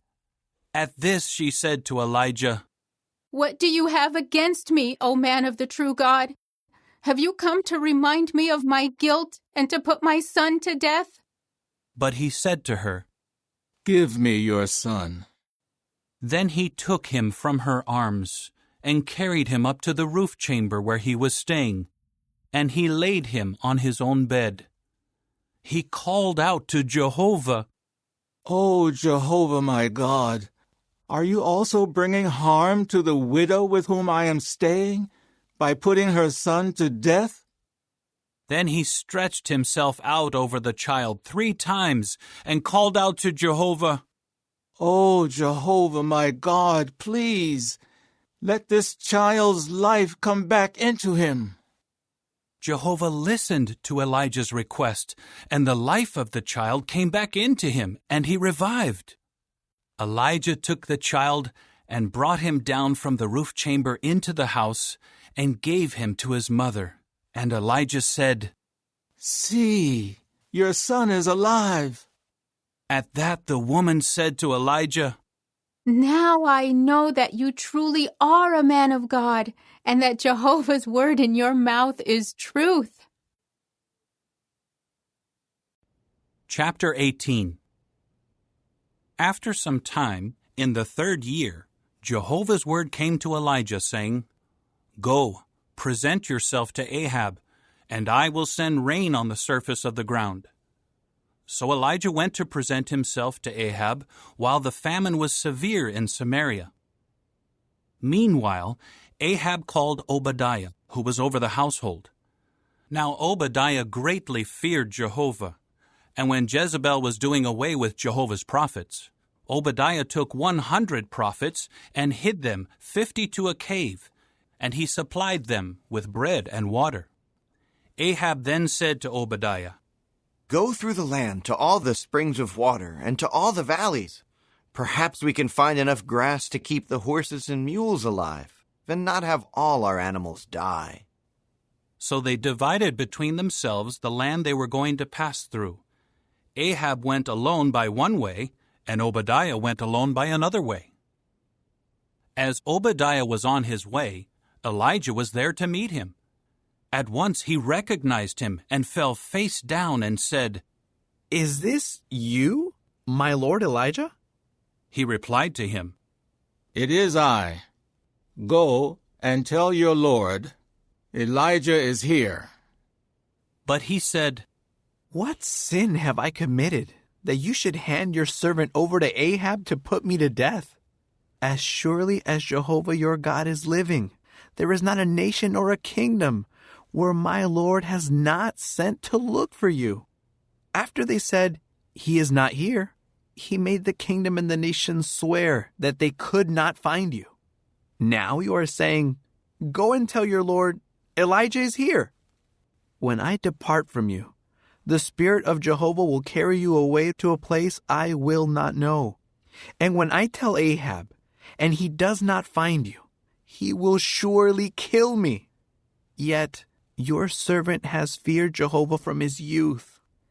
Has my Lord not been told what I did when Jezebel was killing the prophets of Jehovah? How I hid 100 of the prophets of Jehovah by groups of 50 in a cave, and kept supplying them bread and water? But now you are saying, "Go and tell your Lord, Elijah is here." He will certainly kill me. However, Elijah said, "As surely as Jehovah of armies whom I serve is living, today I will present myself to him." So Obadiah went off to meet Ahab and told him, and Ahab went to meet Elijah. As soon as Ahab saw Elijah, he said to him, "Is this you, the one bringing great trouble on Israel?"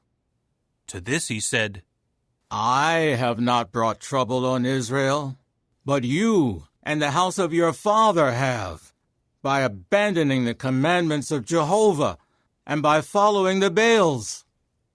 And now, summon all Israel to me at Mount Carmel, as well as the 450 prophets of Baal and the 400 prophets of the sacred pole, who are eating at the table of Jezebel.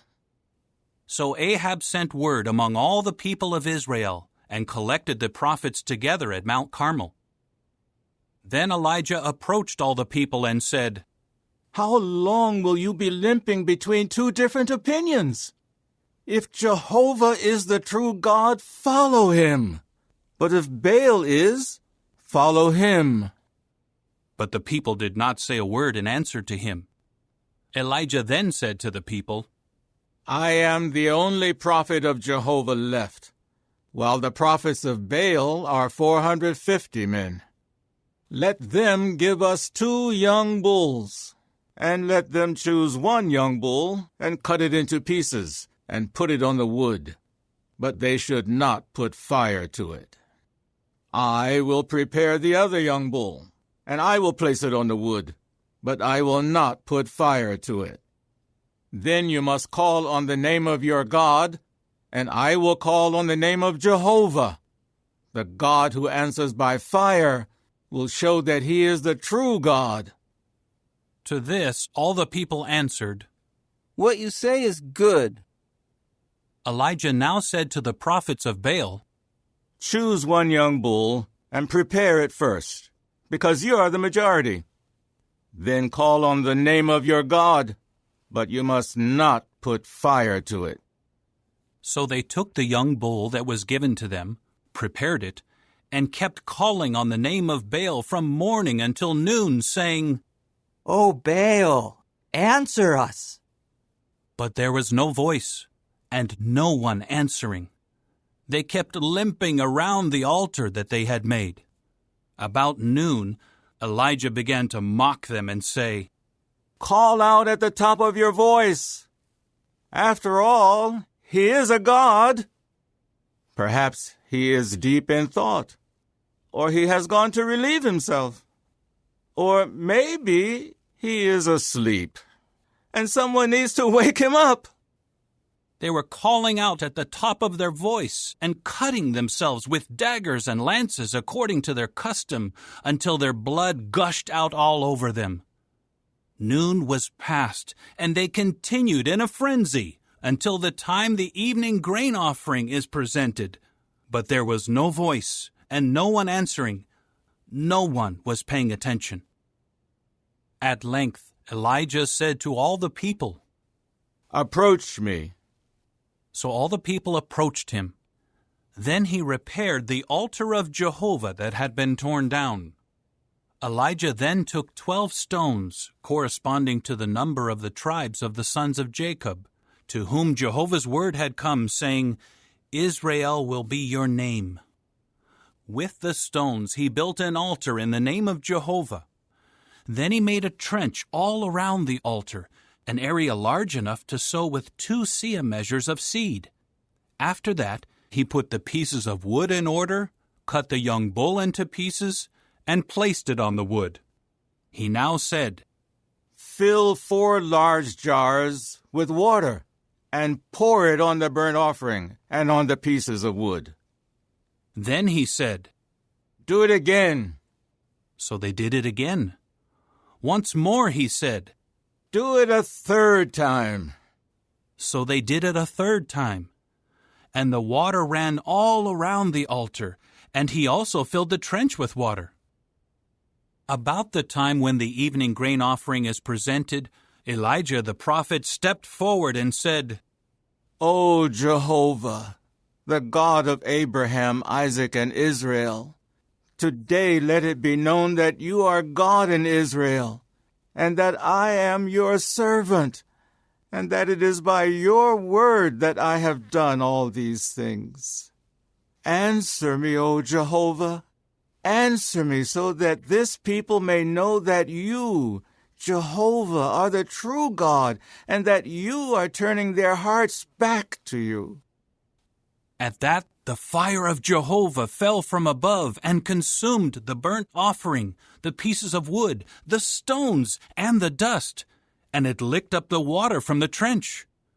When all the people saw it, they immediately fell face down and said, Jehovah is the true God. Jehovah is the true God. Then Elijah said to them, Seize the prophets of Baal. Do not let a single one of them escape. At once they seized them, and Elijah brought them down to the stream of Kishon and slaughtered them there. Elijah now said to Ahab, Go up, eat and drink, for there is the sound of a heavy downpour. So Ahab went up to eat and drink, while Elijah went up to the top of Carmel and crouched on the ground, keeping his face between his knees. Then he said to his attendant, Go up, please, and look toward the sea. So he went up and looked and said, There is nothing at all. 7 times Elijah said, Go back. The 7th time his attendant said, Look, there is a small cloud, like a man's hand, ascending out of the sea. He now said, Go, say to Ahab, hitch up the chariot. Go down, so that the downpour may not detain you. Meanwhile, the sky grew dark with clouds, the wind blew, and a heavy downpour fell. And Ahab kept riding and made his way to Jezreel. But the hand of Jehovah came on Elijah, and he wrapped his garment around his hips and ran ahead of Ahab all the way to Jezreel. Chapter 19.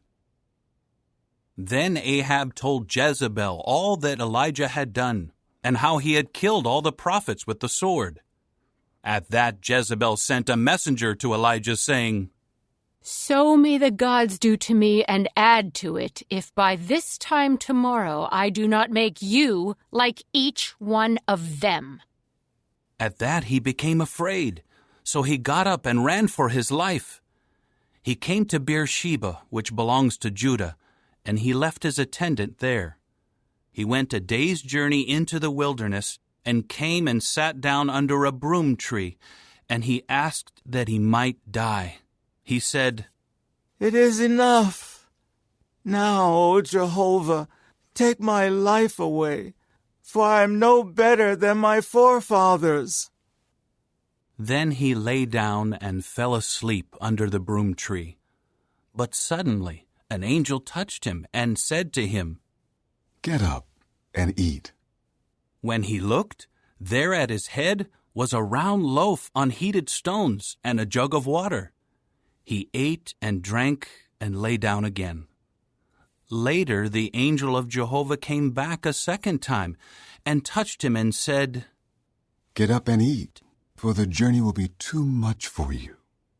So he got up and ate and drank, and in the strength of that nourishment he went on for 40 days and 40 nights until he reached Horeb, the mountain of the true God. There he entered a cave and spent the night. And look, Jehovah's word came to him, telling him, What are you doing here, Elijah? To this he said, I have been absolutely zealous for Jehovah, the God of armies. For the people of Israel have forsaken your covenant. Your altars they have torn down, and your prophets they have killed with the sword, and I am the only one left. Now they are seeking to take my life away. But he said, Go out and stand on the mountain before Jehovah. And look, Jehovah was passing by, and a great and strong wind was splitting mountains and breaking crags before Jehovah. But Jehovah was not in the wind. After the wind, there was an earthquake, but Jehovah was not in the earthquake. After the earthquake, there was a fire, but Jehovah was not in the fire. After the fire, there was a calm, low voice. As soon as Elijah heard it, he wrapped his face in his official garment and went out and stood at the entrance of the cave. Then a voice asked him, "What are you doing here, Elijah?" To this he said, I have been absolutely zealous for Jehovah the God of armies. For the people of Israel have forsaken your covenant.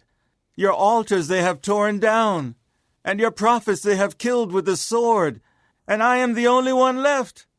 Now they are seeking to take my life away. Jehovah said to him, "Return and go to the wilderness of Damascus. When you arrive, anoint Hazael as king over Syria. And you should anoint Jehu, the grandson of Nimshi, as king over Israel. And you should anoint Elisha, the son of Shaphat from Abel-Meholah, as prophet to take your place. Anyone escaping from Hazael's sword, Jehu will put to death. And anyone escaping from Jehu's sword, Elisha will put to death. And I still have left 7,000 in Israel, all whose knees have not bent down to Baal, and whose mouths have not kissed him." So he went from there and found Elisha the son of Shaphat, while he was plowing with 12 pairs of bulls ahead of him, and he was with the 12th pair. So Elijah went over to him and threw his official garment on him. At that he left the bulls and ran after Elijah and said, "Please, let me kiss my father and my mother. Then I will follow you." He replied to him, Go, return, for what have I done to stop you? So he went back and took a pair of bulls and sacrificed them, and he used the plowing gear to boil the meat of the bulls, and gave it to the people, and they ate. After that he rose up and followed Elijah and began to minister to him. Chapter 20. Now King Ben-Hadad of Syria gathered his whole army together, along with 32 other kings and their horses and chariots. He went up and laid siege to Samaria and fought against it. Then he sent messengers to King Ahab of Israel at the city and said to him, "This is what Ben-Hadad says. Your silver and your gold are mine, as well as the best of your wives and your sons." To this the king of Israel answered, "According to your word, my lord the king, I am yours along with all that belongs to me." The messengers later came back and said, "This is what Ben-Hadad says. I sent this message to you. Your silver, your gold, your wives, and your sons you will give me. But about this time tomorrow I will send my servants to you, and they will carefully search your house and the houses of your servants, and all your desirable things they will seize and take away." At that, the king of Israel called all the elders of the land and said, "Take note, please, and see that this man is bent on bringing calamity, for he demanded my wives, my sons, my silver, and my gold, and I did not refuse him." Then all the elders and all the people said to him, "Do not obey, and do not consent." So he said to the messengers of Ben-Hadad, "Say to my lord the king, all that you first demanded of your servant I will do, but this I cannot do." With that the messengers went off and brought word back to him. Ben-Hadad now sent him this message: "So may the gods do to me, and add to it, if there is enough dust in Samaria to give each of the people following me a handful." The king of Israel answered, "Tell him, the one who puts on his armor should not boast about himself like one who takes it off." As soon as he heard this reply, while he and the kings were drinking in their tents, he said to his servants, "Get ready to attack." So they got ready to attack the city. But a prophet approached King Ahab of Israel and said, "This is what Jehovah says. Have you seen all this large crowd? Here I am giving it into your hand today, and then you will know that I am Jehovah." Ahab asked, "By whom?" To which he said, This is what Jehovah says, by the attendance of the princes of the provinces. So he asked, Who will start the battle? To which he said, You. Ahab then counted the attendants of the princes of the provinces, and they were 232. After that, he counted all the Israelite men, 7,000. They went out at noon, while Ben-Hadad was drinking himself drunk in the tents, along with the 32 kings who were helping him. When the attendants of the princes of the provinces came out first, Ben-Hadad at once sent messengers. They reported to him, Men have come out from Samaria. At that he said, If they have come out for peace, take them alive. Or if they have come out for battle, you should still take them alive. But when these came out of the city, the attendants of the princes of the provinces and the armies that were following them, each one struck down his opponent. Then the Syrians fled, and Israel pursued them. But King Ben-Hadad of Syria escaped on a horse with some of the horsemen. But the king of Israel went out and kept striking down the horses and the chariots, and he inflicted a great defeat on the Syrians. Later the prophet approached the king of Israel and said to him, Go, strengthen yourself, and consider what you are going to do. For at the start of the next year, the king of Syria will come up against you. Now the servants of the king of Syria said to him, Their God is a God of mountains. That is why they overpowered us. But if we fight against them on level land, we will overpower them. Also do this. Remove all the kings from their places and replace them with governors. Then gather an army equal to the army you lost, horse for horse and chariot for chariot. Let us fight against them on level land, and we will surely overpower them. So he listened to their advice and did just that. At the start of the year, Ben-Hadad mustered the Syrians and went up to Aphek for battle against Israel. The people of Israel were also mustered and supplied, and they went out to meet them. When the people of Israel camped in front of them, they were like 2 tiny flocks of goats, while the Syrians filled the whole land. Then the man of the true God approached the king of Israel and said, This is what Jehovah says. Because the Syrians have said, Jehovah is a God of mountains, and he is not a God of plains, I will give all this large crowd into your hand, and you will certainly know that I am Jehovah. They remained encamped opposite each other for 7 days, and on the 7th day the battle began. The people of Israel struck down 100,000 Syrian foot soldiers in 1 day, and the rest fled to Aphek into the city. But the wall fell down on 27,000 of the men who were left. Ben-Hadad also fled and came into the city, and he hid in an inner room. So his servants said to him, Look, we have heard that the kings of the house of Israel are merciful kings. Please, let us wear sackcloth on our hips and put ropes on our heads and go out to the king of Israel. Perhaps he will spare your life. So they wore sackcloth around their hips and ropes on their heads and came in to the king of Israel and said, Your servant Ben-Hadad says, Please, let me live. He replied, Is he still alive? He is my brother. The men took it as an omen and quickly took him at his word. So they said, Ben-Hadad is your brother. At that he said, Go and get him. Then Ben-Hadad went out to him, and he had him get up into the chariot. Ben-Hadad now said to him, The cities that my father took from your father, I will return, and you may establish markets for yourself in Damascus, just as my father did in Samaria. Ahab replied, On the basis of this agreement, I will let you go. With that he made an agreement with him and let him go. By the word of Jehovah, one of the sons of the prophet said to his companion, "Strike me, please." But the man refused to strike him. So he said to him, "Because you did not listen to the voice of Jehovah, as soon as you leave me, a lion will kill you." After he left him, a lion came upon him and killed him.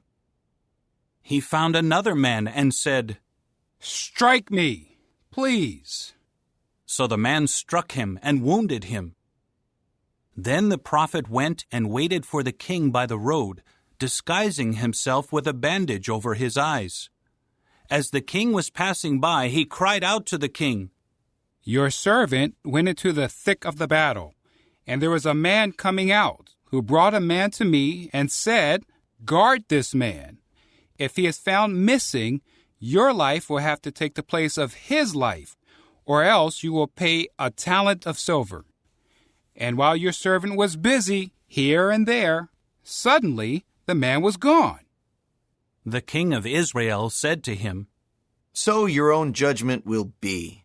You have decided it yourself." Then he quickly removed the bandage from his eyes, and the king of Israel recognized that he was one of the prophets. He said to him, "This is what Jehovah says. Because you have let the man who I said should be destroyed escape from your hand, your life must take the place of his life, and your people the place of his people." At that the king of Israel went home to Samaria, sullen and dejected. Chapter 21. After these things, an incident took place concerning a vineyard that belonged to Naboth the Jezreelite. It was in Jezreel, next to the palace of Ahab, the king of Samaria. Ahab said to Naboth, "Give me your vineyard for me to use as a vegetable garden, for it is near my house. Then I will give you a better vineyard to replace it. Or if you prefer, I will give you its value in money."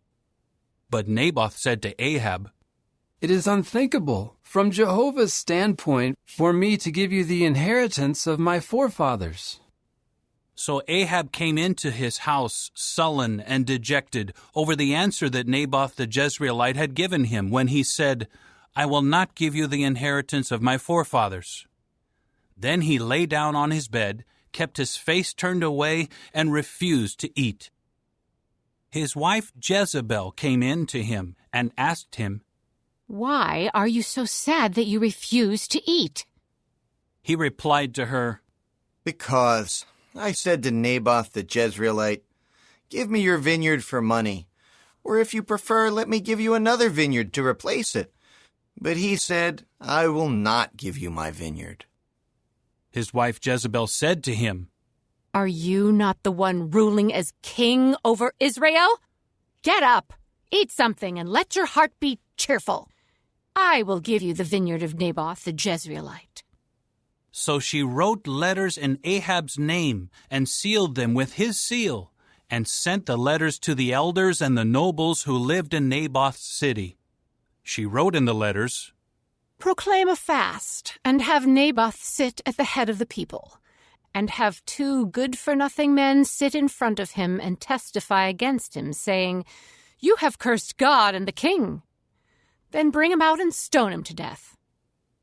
So the men of his city, the elders and the nobles who lived in his city, did just as was written in the letters that Jezebel sent to them. They proclaimed a fast and had Naboth sit at the head of the people. Then 2 of the good-for-nothing men came in and sat down in front of him and began to testify against Naboth in front of the people, saying, "Naboth has cursed God and the king."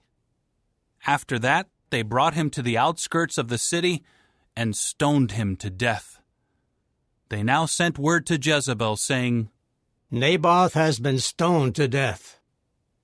As soon as Jezebel heard that Naboth had been stoned to death, she said to Ahab, "Get up, take possession of the vineyard of Naboth the Jezreelite, which he refused to give you for money, for Naboth is no longer alive. He is dead."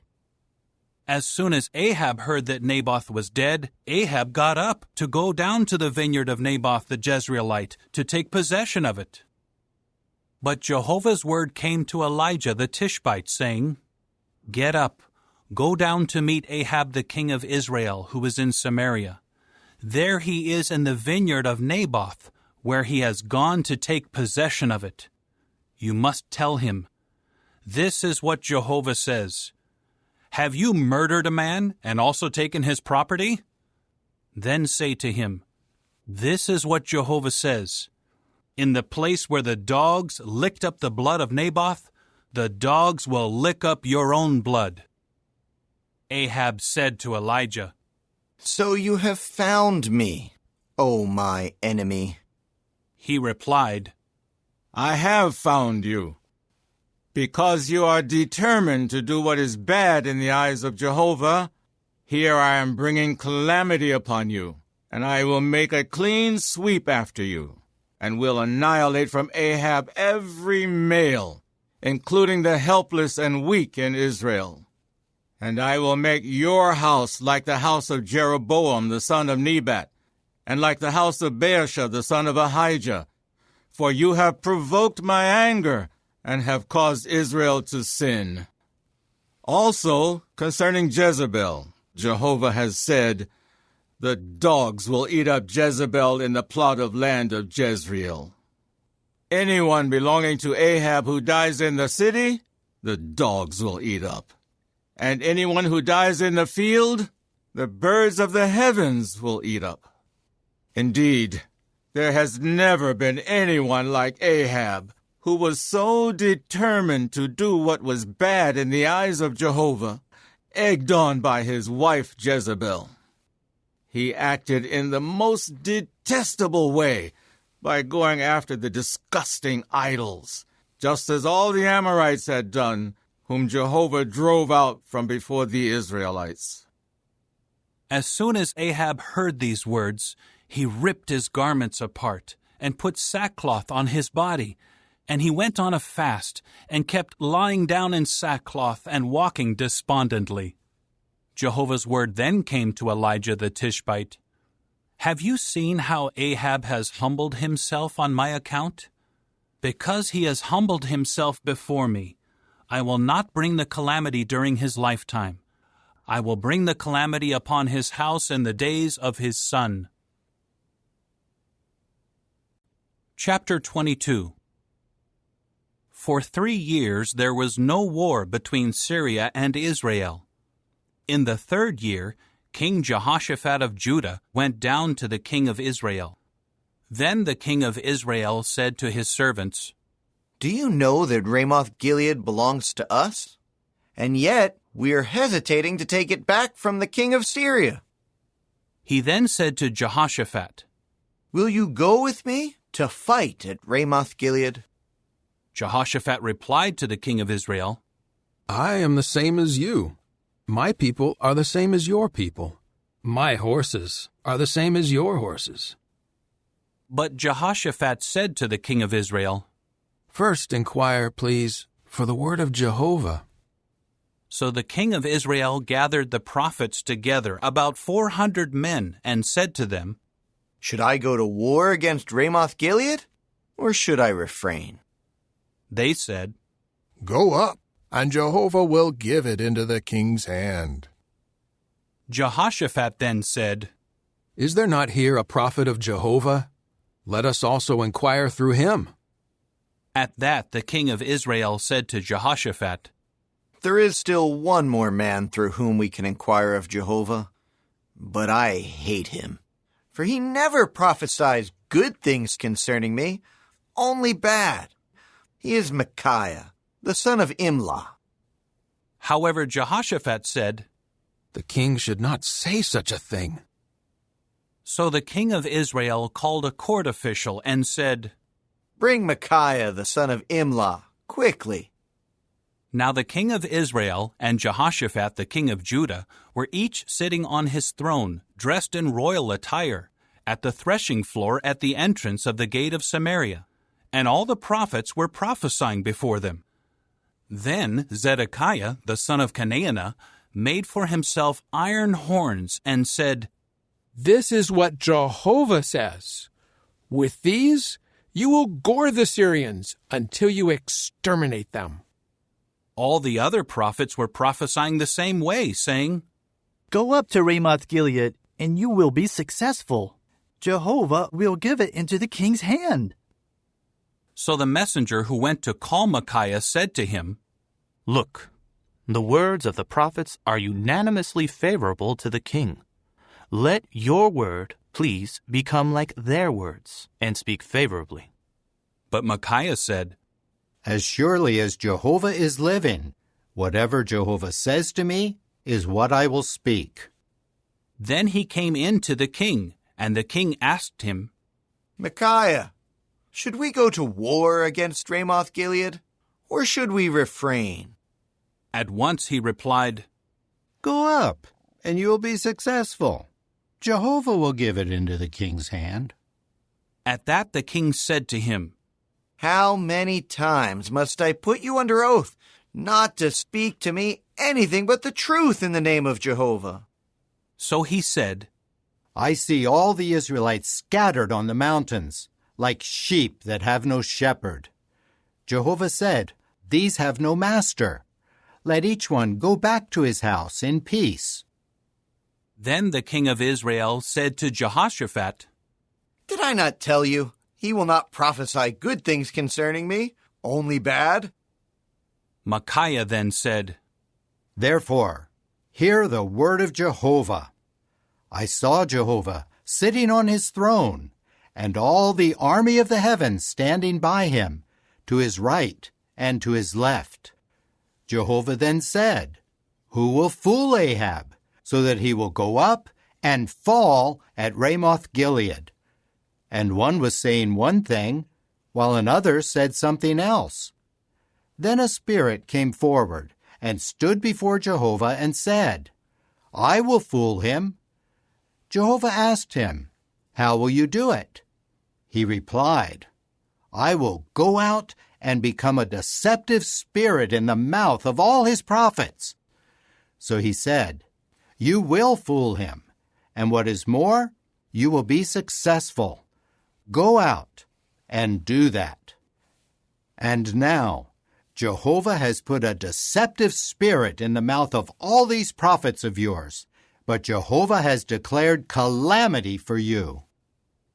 Zedekiah the son of Chenaanah now approached and struck Micaiah on the cheek and said, "Which way did the Spirit of Jehovah pass for me to speak with you?" Micaiah replied, "Look, you will see which way on the day when you will enter the innermost room to hide." Then the king of Israel said, "Take Micaiah and turn him over to Amon, the chief of the city, and to Joash, the king's son. Tell them, this is what the king says. Put this fellow in the prison and feed him with a reduced allowance of bread and water until I return in peace." But Micaiah said, "If you do return in peace, Jehovah has not spoken with me." Then he added, "Take note, all you peoples." So the king of Israel and Jehoshaphat the king of Judah went up to Ramoth-Gilead. The king of Israel now said to Jehoshaphat, "I will disguise myself and will go into the battle, but you should put on your royal attire." So the king of Israel disguised himself and entered the battle. Now the king of Syria had ordered his 32 chariot commanders, "Do not fight with anyone, small or great, except the king of Israel." And as soon as the chariot commanders saw Jehoshaphat, they said to themselves, "Surely it is the king of Israel." So they turned to fight against him, and Jehoshaphat began to cry for help. When the chariot commanders saw that it was not the king of Israel, they immediately turned back from following him. But one man shot his bow at random, and he struck the king of Israel between the joints of his coat of mail. So the king said to his charioteer, "Turn around and take me out of the battle, for I have been badly wounded." The fighting raged throughout that day, and the king had to be propped up in the chariot, facing the Syrians. The blood of the wound poured out into the interior of the war chariot, and he died in the evening. Around sunset, a cry passed through the camp saying, "Everyone to his city! Everyone to his land!" Thus the king died, and he was brought to Samaria. They buried the king in Samaria. When they washed off the war chariot by the pool of Samaria, the dogs licked up his blood, and the prostitutes bathed there, according to the word that Jehovah had spoken. As for the rest of the history of Ahab, all that he did, and the house of ivory that he built, and all the cities that he built, is it not written in the book of the history of the times of the kings of Israel? Then Ahab was laid to rest with his forefathers, and his son Ahaziah became king in his place. Jehoshaphat the son of Asa had become king over Judah in the 4th year of King Ahab of Israel. Jehoshaphat was 35 years old when he became king, and he reigned for 25 years in Jerusalem. His mother's name was Azubah, the daughter of Shilhi. He kept walking in all the way of Asa his father. He did not deviate from it, and he did what was right in Jehovah's eyes. However, the high places were not removed, and the people were still sacrificing and making sacrificial smoke on the high places. Jehoshaphat kept peaceful relations with the king of Israel. As for the rest of the history of Jehoshaphat, his mighty exploits, and how he waged war, is it not written in the book of the history of the times of the kings of Judah? He also cleared out of the land the rest of the male temple prostitutes who had been left over in the days of Asa his father. Then there was no king in Edom. A deputy was acting as king. Jehoshaphat also made Tarshish ships to go to Ophir for gold, but they did not go because the ships were wrecked at Ezion-Geber. It was then that Ahaziah the son of Ahab said to Jehoshaphat, "Let my servants go with your servants in the ships." But Jehoshaphat did not consent. Then Jehoshaphat was laid to rest with his forefathers, and was buried with his forefathers in the city of David his forefather. And his son Jehoram became king in his place. Ahaziah the son of Ahab became king over Israel in Samaria in the 17th year of King Jehoshaphat of Judah, and he reigned over Israel for 2 years. And he kept doing what was bad in Jehovah's eyes, and walking in the way of his father and his mother, and in the way of Jeroboam the son of Nebat, who had caused Israel to sin. He continued serving Baal, and bowing down to him, and kept offending Jehovah the God of Israel, just as his father had done.